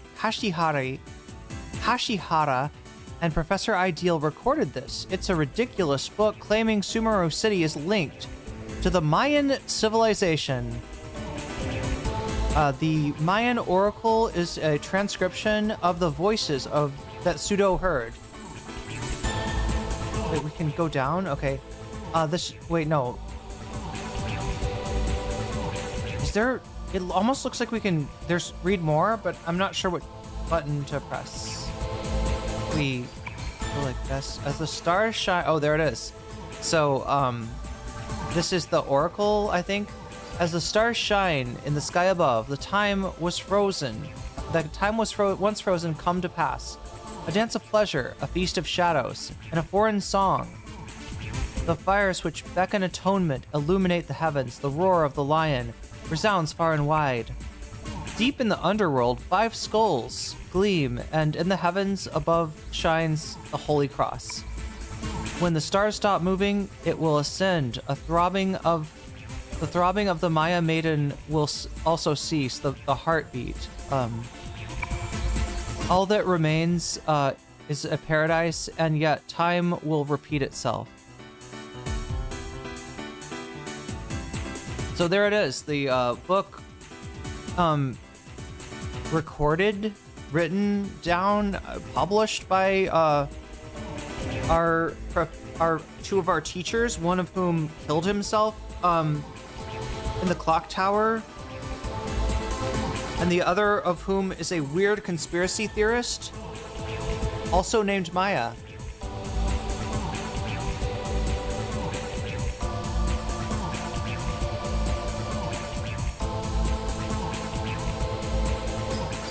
Yeah, this is mysterious mask. This is needed in order to enter the secret club in the Zodiac. There's a blue crystal embedded in the forehead. Masquerade mask. This mask is needed to enter the dance at Kasuhai. There's a blue crystal embedded in the Wait, what? Why are we collecting masks with crystals? Maya was carrying these menthol cigarettes. They actually belong to a friend of hers. I wonder which one. Arsonist card. 12th beast partake in the ascension. When the wind rages with revolution and destruction, humans, all of them, are smiling as they slip into Hades. Arsonist card 2. 12 beasts partake in the ascension. When both death and rebirth spring forth from the fountain, the road to El Dorado shall open before none other than the Cape of Dreams. Arson card 3. I am waiting in the Sky Museum at the Konan district. Signed, King Leo. Bukimi's name tag? Oh, the name tag with Bukimi. It's shaped like a urinal. Linda's bra, a gaudy bra. It's pretty big. Rabbit mascot. Handmade mascot that Maya... Oh, it's like a stuffed animal. It's like a... Beanie Baby? Is that what they're called? It may bring back painful memories, but she treasures it. Clock tower key is the key to the clock tower. Prince of Hanma has the other key. Part-time badge is the ID card that proves that you're a member of the concert staff. Oh yeah. I remember the concert.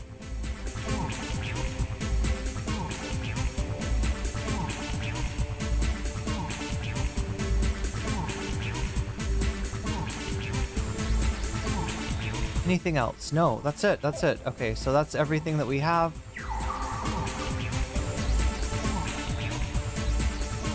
I'm turning us so that north is up. Because that's kind of the key to not getting lost.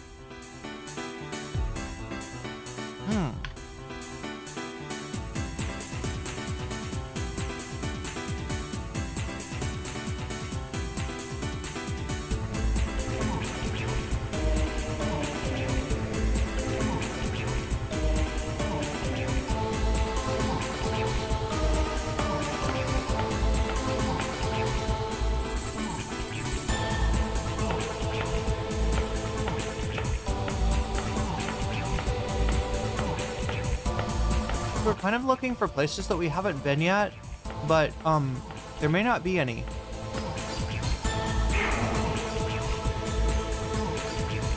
I'm gonna check though. Okay, so we got this all mapped out,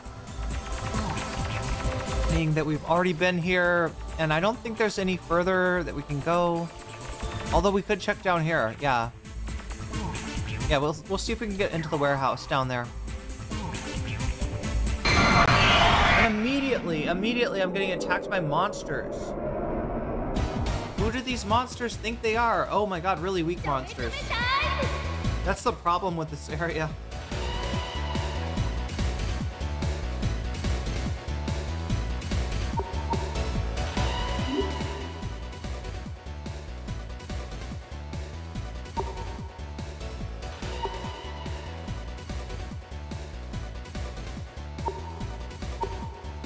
Oh yeah, Maya can't help us on any of these, which sucks. She's so good at getting tarot cards out of personas.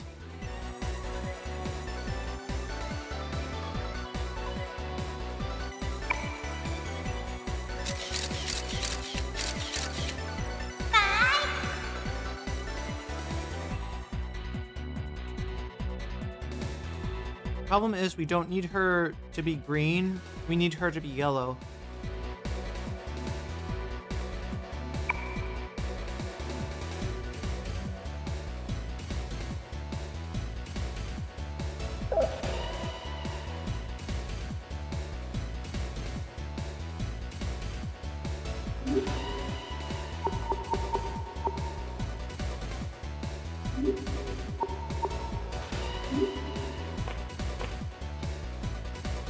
Wait, I'm trying to remember. Some of these personas are actually like... Some of these personas are like...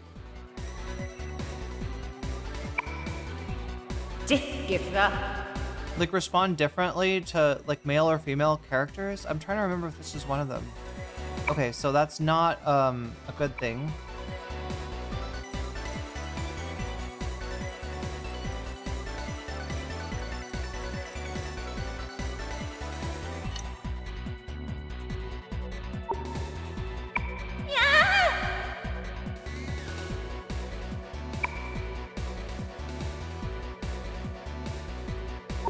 Persuasion.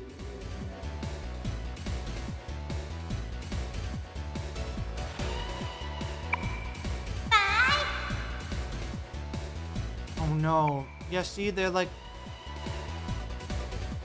I'm trying to make them turn yellow so that they will give tarot cards. Because if you turn them green, they'll win a contract.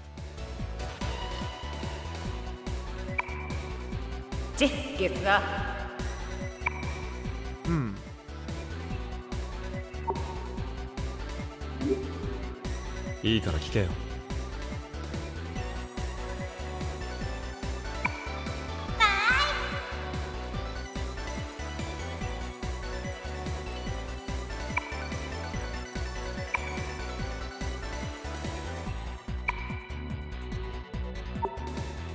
We have to say no. Do we get anything? Oh my god, they give us nothing. Okay, well that sucks. I'm trying to finish this rice here.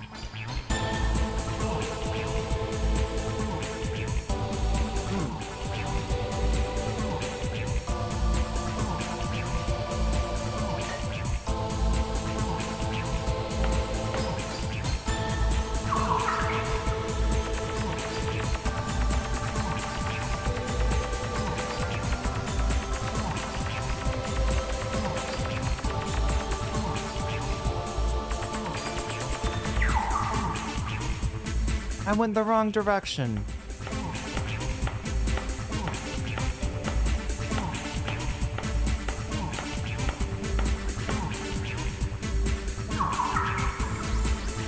Where do we go? Oh shit.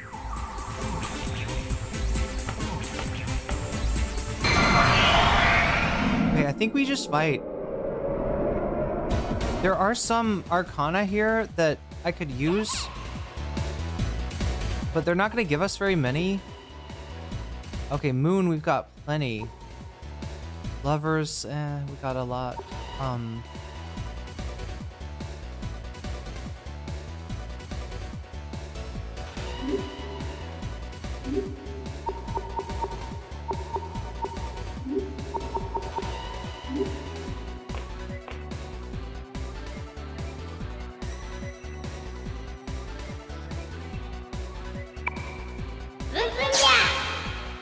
Oh my god. Okay, that's not doing it.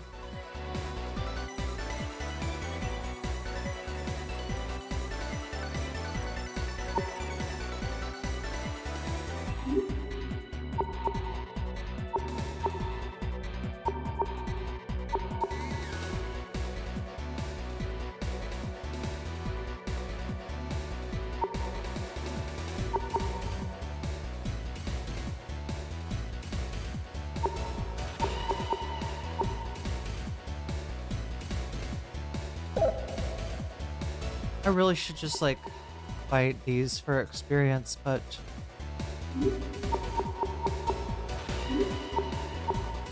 wait, is he gonna like the red pill? Let's give him the red pill. Man, nope, not good, not good. Cannot red pill this guy. Of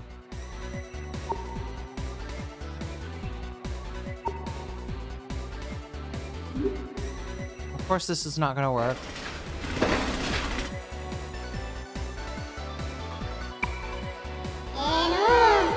Or it does work, but not the way that we want it to.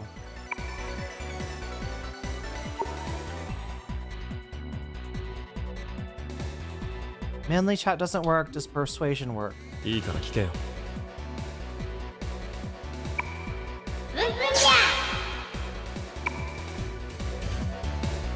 I think we're just gonna fight these guys.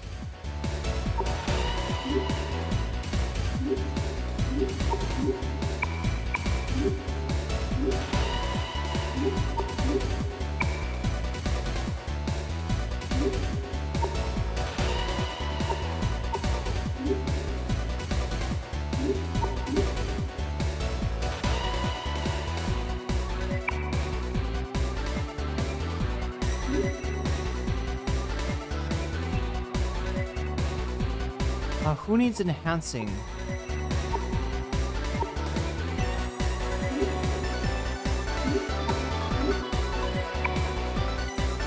Oh, that's crazy. That's a really good spell. That basically tops off everybody's hit points.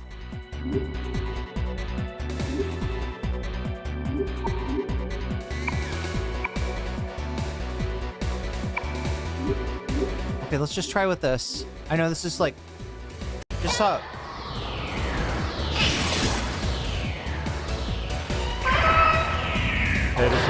very easy battles here. I am glad to be feeling better too. I don't even know. It's like night and day. Well, that was something. There is a little bit of experience. I don't know if it's really worth getting. What I'm trying to do here, though, is simply see if we can get into an area that we haven't gotten to before. So this might be all a wild goose chase with no wild geese. The door is shut tight. Okay, no wild geese.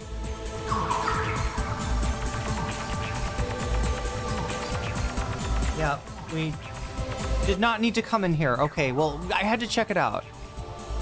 I had to know for sure that I could not open that door. We're gonna battle.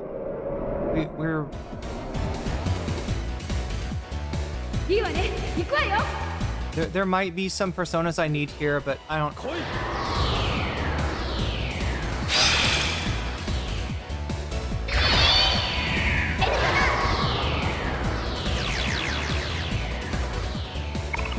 Oh yes, rank up.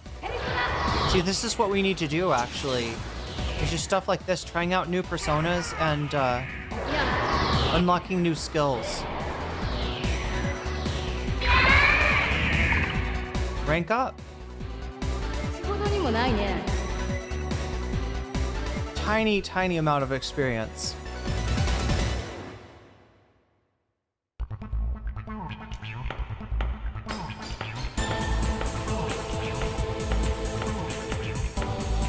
But yeah, after being sick this winter, I did not want to be sick again.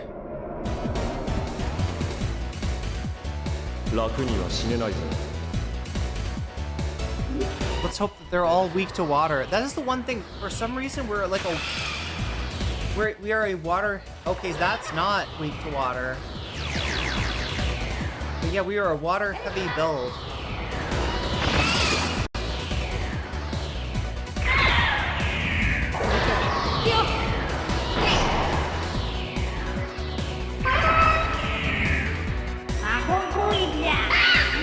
It's not good.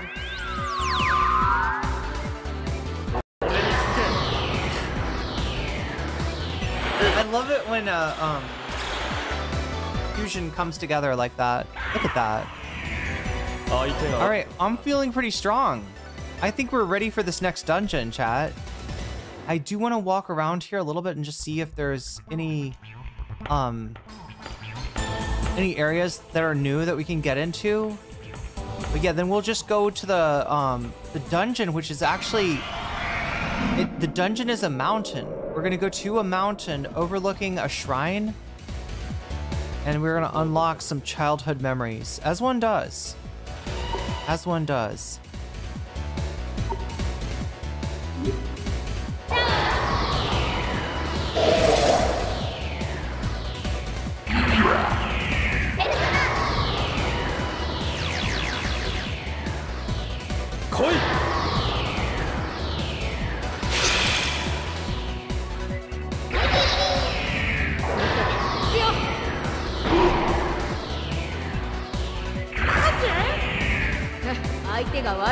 So Ginkgo, whatever persona Ginkgo's got, is really draining her mana.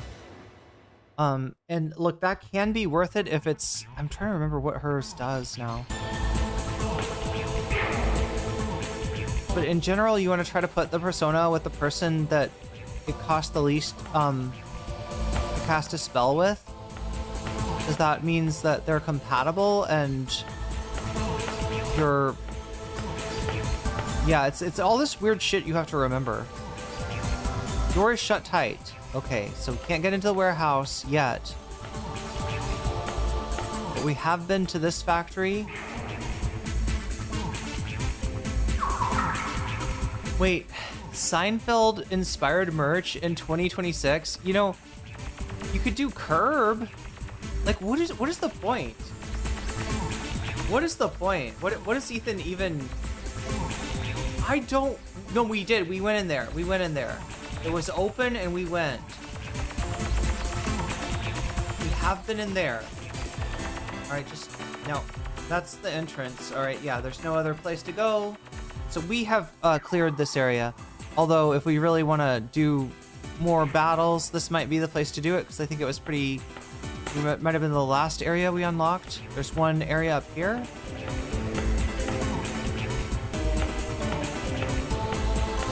We can. No? This one. All right.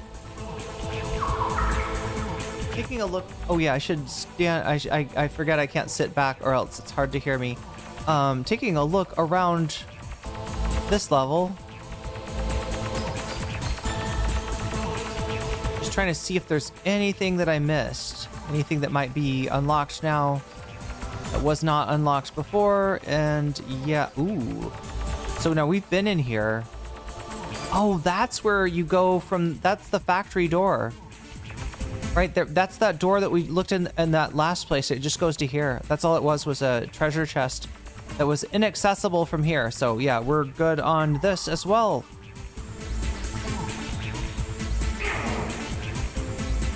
Yeah, chat, I was seriously thinking about skipping gaming tonight. I hope there's at least some people that are glad that I didn't do that. That's Trisha's fountain. Like, that's how bad I was feeling.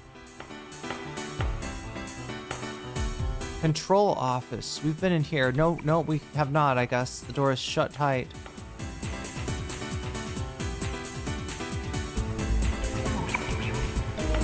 Okay, and as far as I know, this just like more stuff opens when you get further in the game.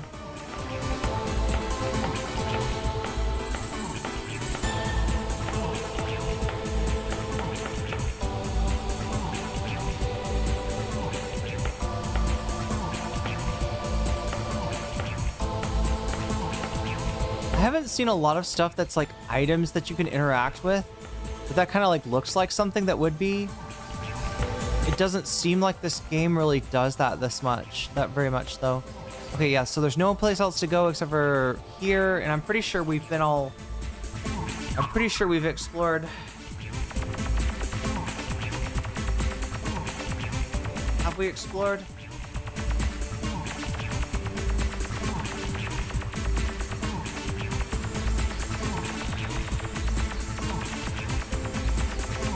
And I don't really think there's too much of a point in, let's just see what we can do as far as experience in here really quick. I don't think there's too much of a point in like leveling up.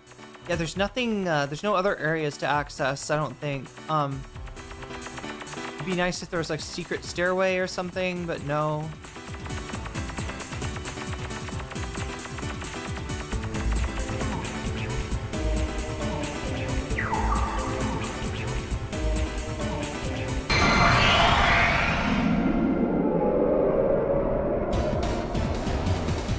Let's see what we got. These.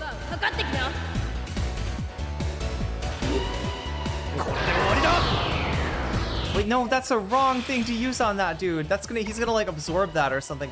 Well, at least we ranked up. All right, we gotta get out of this battle. Okay, strategy, yes. Let's do some strategy. So, we do have an attack now. It's Scratch. We could also try to put stuff to sleep. That would be fun. Let's put the Kraken to sleep. Maya, I really do need to put her. Yeah, let's change her persona. You can change the way you live, and you can also change your persona. Oh, is Kanaloa? Oh, let's use Principality. Yes, I somehow think. Wait, is there a way? 17. Okay, so we're not super efficient with Principality here. But she does have a lot of, what else do we need to use Kanaloa?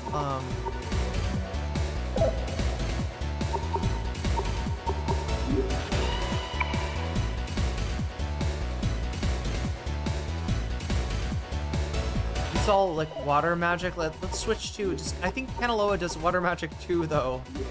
Because Kanaloa is that, octopus thing, I think. Transfixion inflicts large damage to an enemy? Sure, that's always good. A large damage to an enemy, don't threaten me with a good time. Don't threaten me with a great time. So we're all on, new personas. Yeah, I think so. I think we're ready to go. Let's hit this. Confirm and start battle. Go to sleep. You went to sleep. Yes. You'll need to be waken up by an earth spell and a fire spell.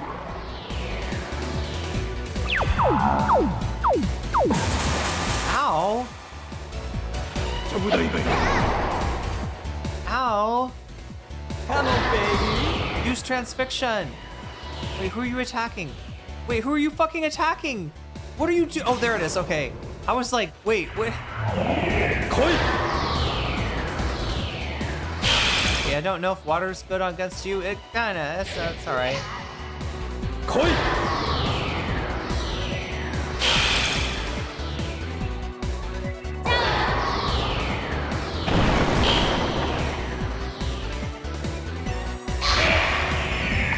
Rank up! I'm becoming addicted to the rank up sound. I really, really like. Oh yes, we put you to sleep. Look at that rank up. See, this is a great thing about getting new personas. You get a lot of ranks up. Rank up! Look at that, that's 3 in a row.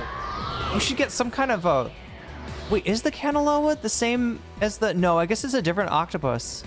Kind of looks different, doesn't it? Ow. Whoa, you're still alive? Bro. Bro, you are hardcore. But not for long. Honari. What did he say? That's a decent amount of experience. Level up. Oh my god. Look, okay, that's important. Getting Maya's level up, very important. Even though it's, well, you'll find out. I'm like, wait, do we want to get this Maya's level up? Maybe not. We are really cooking as far as like the damage that we're doing. Oh, come on, attack me. Attack me! Attack me, you weak monsters! Attack me! Yes, finally. Oh yeah, chat, don't let me forget to we gotta get food. The last thing we gotta do before we go into the dungeon is get food. Okay, these ones I think we can beat. Let's just change the strategies a little bit.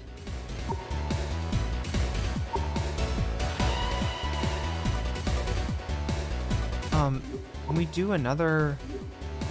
Oh, wow. Okay. Yeah, made diorama. Let's use that. And then... I love the transfixion spell. Current pillar. Okay, that's a water damage one. Wait, do we have... There's one of the dudes is a water dude, but this guy's not.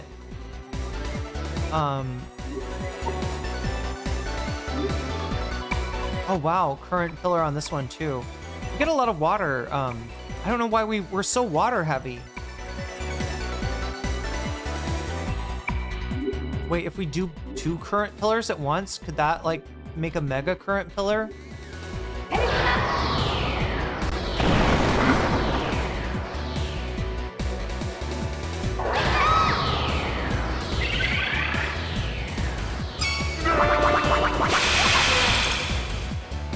Guess what, though? Oh my god, ow, fuck. Wait. Okay, I don't know what this is. But we're gonna heal from it, okay? That's what we're gonna do. We're all gonna heal. Like a bunch of sussy bakas. A double current pillar, I was right. Oh, look at that, Kanaloa and what is the other dude's name? Not a chance. Ow. Wait, is this guy like immune to magics?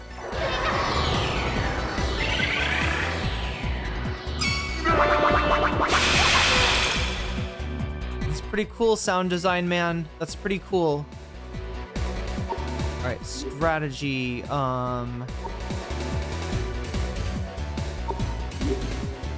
gotta change everybody to attack. Attack. Attack. And attack.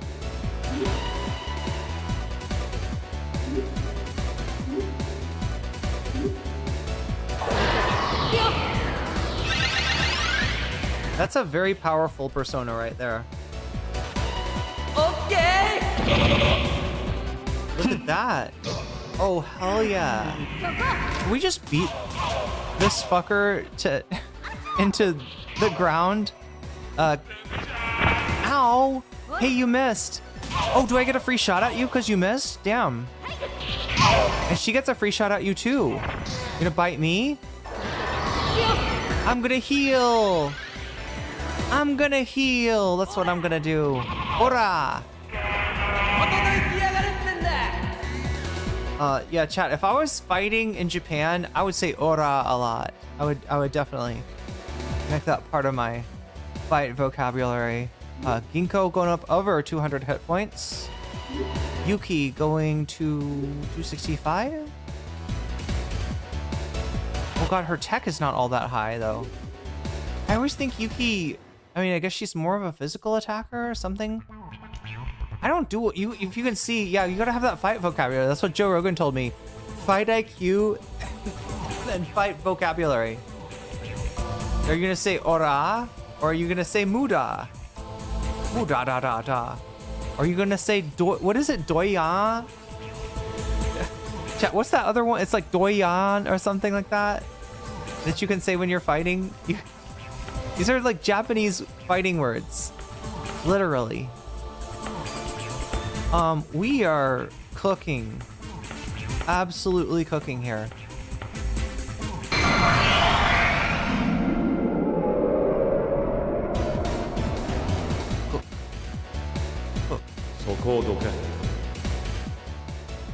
Uh-oh. Wait, why are you trying to talk to us, bro? No, we don't want to talk to you. We'll try, though. This is like starting off with a, they're actually a lot of fun. What am I supposed to say? That's a lie. You're just trying to save all the fun. Wait, I thought I said they were fun. I thought I said they were fun. Fuck. Where did you go and lose your inner child? He doesn't like it. He doesn't like it. He does not like it. Look, why don't we just fight then?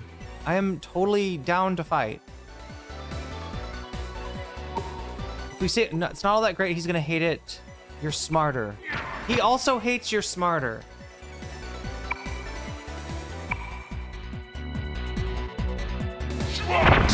Shua. No. No. All right. Strategy. But we can start off with the attack. Like attack that dude. Attack that dude. Attack that dude. Attack. All right.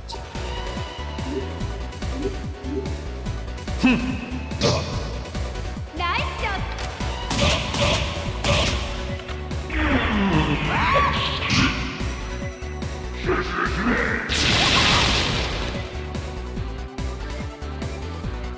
I worry that attack like does like minimal damage sometimes, and then like, you know, auto kills you at other times. It feels like it would be one of those attacks, right? Because it's doing like 1 hit point, 2 hit points, 4 hit points damage. We're doing it all with the fisticuffs. Okay. I don't know if there's any advantage towards this though. I kind of feel like there's not advantage. No, not change order. Strategy. Strategy.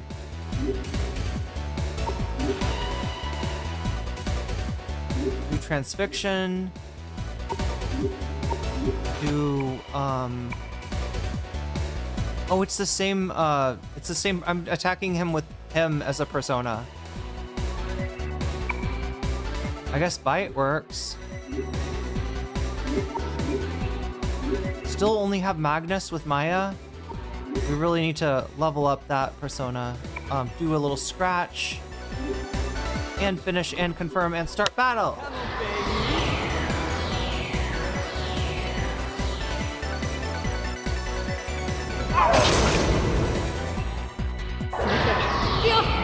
Wait, he looks like that dude from Full Metal Alchemist. Gluttony. We just had Gluttony eat Gluttony. That was crazy. Okay, I guess it works.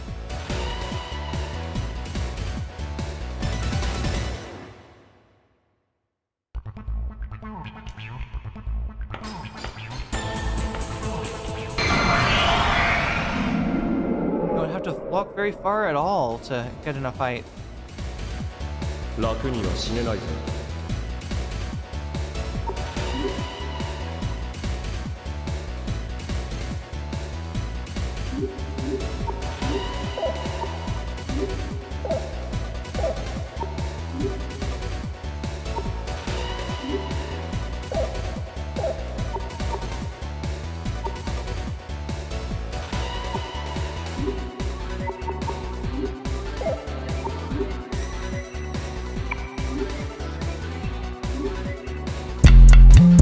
Gatsby Cat. Thank you for resubscribing.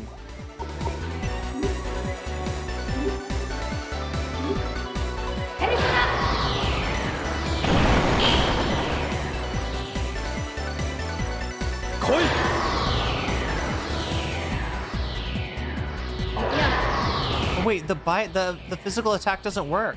Maybe. Wait a minute. What the fuck? Are they all attacking different people? What is going on? Yeah, that's kind of not very coordinated. Okay, we missed. Wait, does she have like an auto, like, just, is that like an auto thing? Okay, we gotta, okay, that's bad. That's one that can kill you. It usually doesn't do anything to you, but sometimes it kills you. That's a bad thing to deal with. Yeah, we're not, that is 22 months for you, by the way.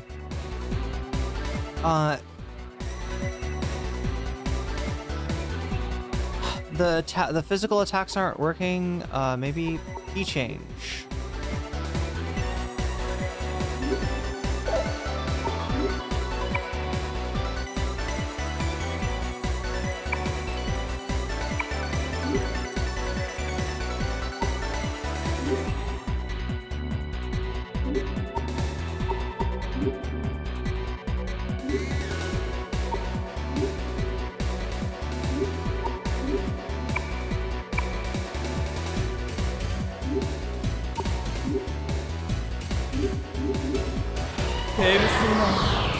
Persona.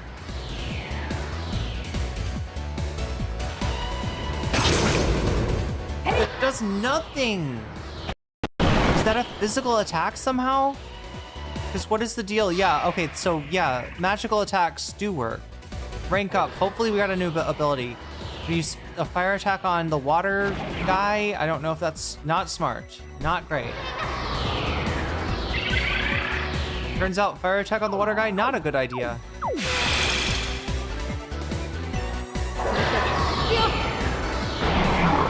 Fire attack on the water guy? Did you just say dancing? He did.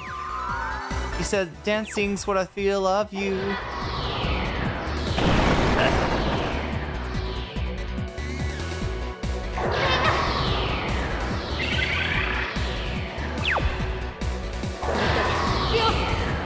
Oh yeah, look at this. Oh no, fire is bad. Okay, are we using transfixion around against the right target here, Aikichi? Yes, we are.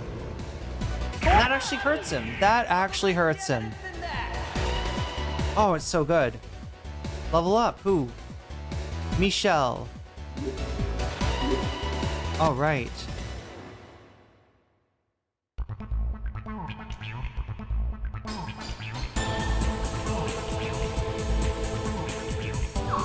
We'll do like a few more of these. I don't want to do too many because like we can get, you know, we're gonna have plenty of battles in the dungeon, in the mountain. Oh god, I keep on pressing the wrong thing. I'm supposed to be pressing that.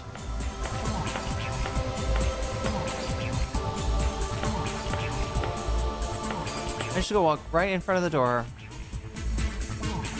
Have one more battle, and then we will be off. We will be off.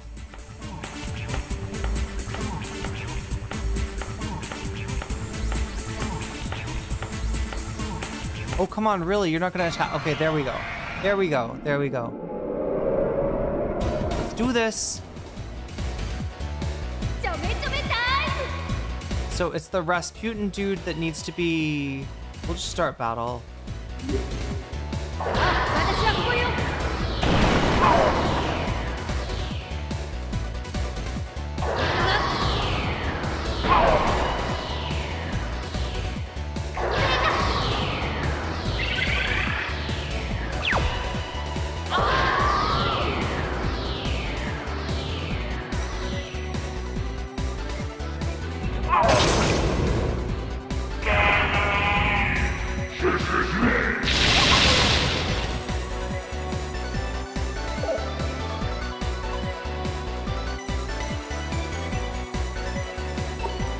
I still don't know what that is. That attack, like, it scares me because it feels like it if it usually doesn't do much, sometimes it does a lot occasionally. It's a weird thing. Are we gonna just attack? Rasputin, attack. Yeah, let's just attack for the rest of everything. Although...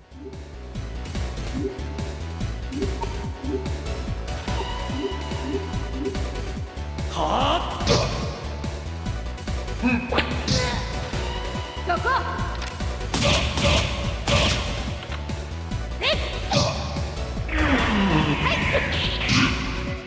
Hello, baby!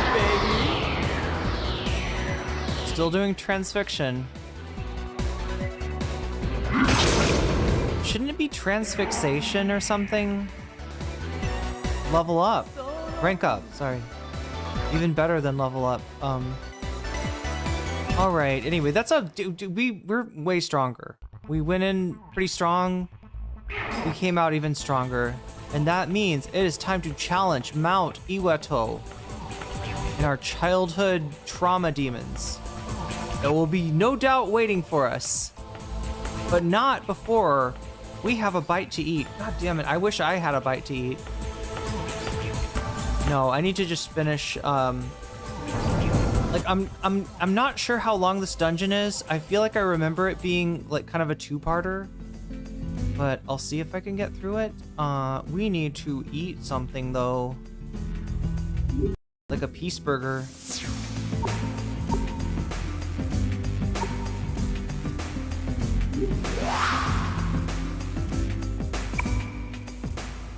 Is this where the peace burger will be?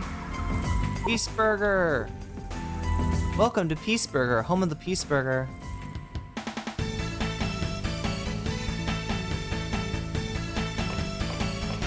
Okay, so I don't think the rumor mongers, they're all gonna, like, give us bullshit. Haven't heard anything from Hanaji. Looks like she hasn't even gone back to school yet. I'm starting to get worried. We can talk to her. Maybe it's because of the terrorist attack. Yeah, that's what everybody in town has been saying. So you can't use the rumor mongers right now.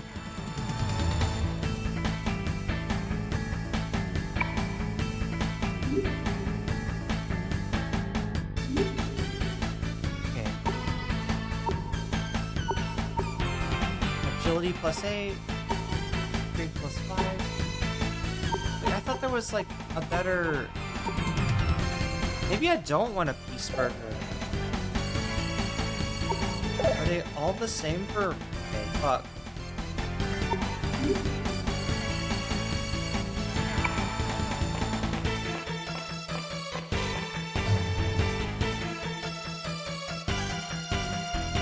Kind of a good song, though, going on in there.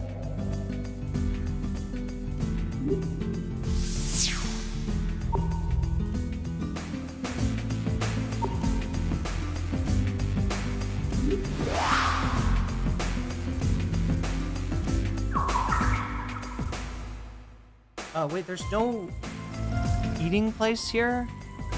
You can't eat here. What? There's no food in this part of the town. That's crazy. So yeah, where we need to go is actually up there. But we gotta eat something first, so let's find something to eat. What does Aoba offer for snacking pleasure? 2 times slash and Claire de Lune. Have we been to this one? Oh my god, we just need to go to what was the good place for like vitality boost, right? That's really what we need is some massive vitality boost. What's going on here? There you are.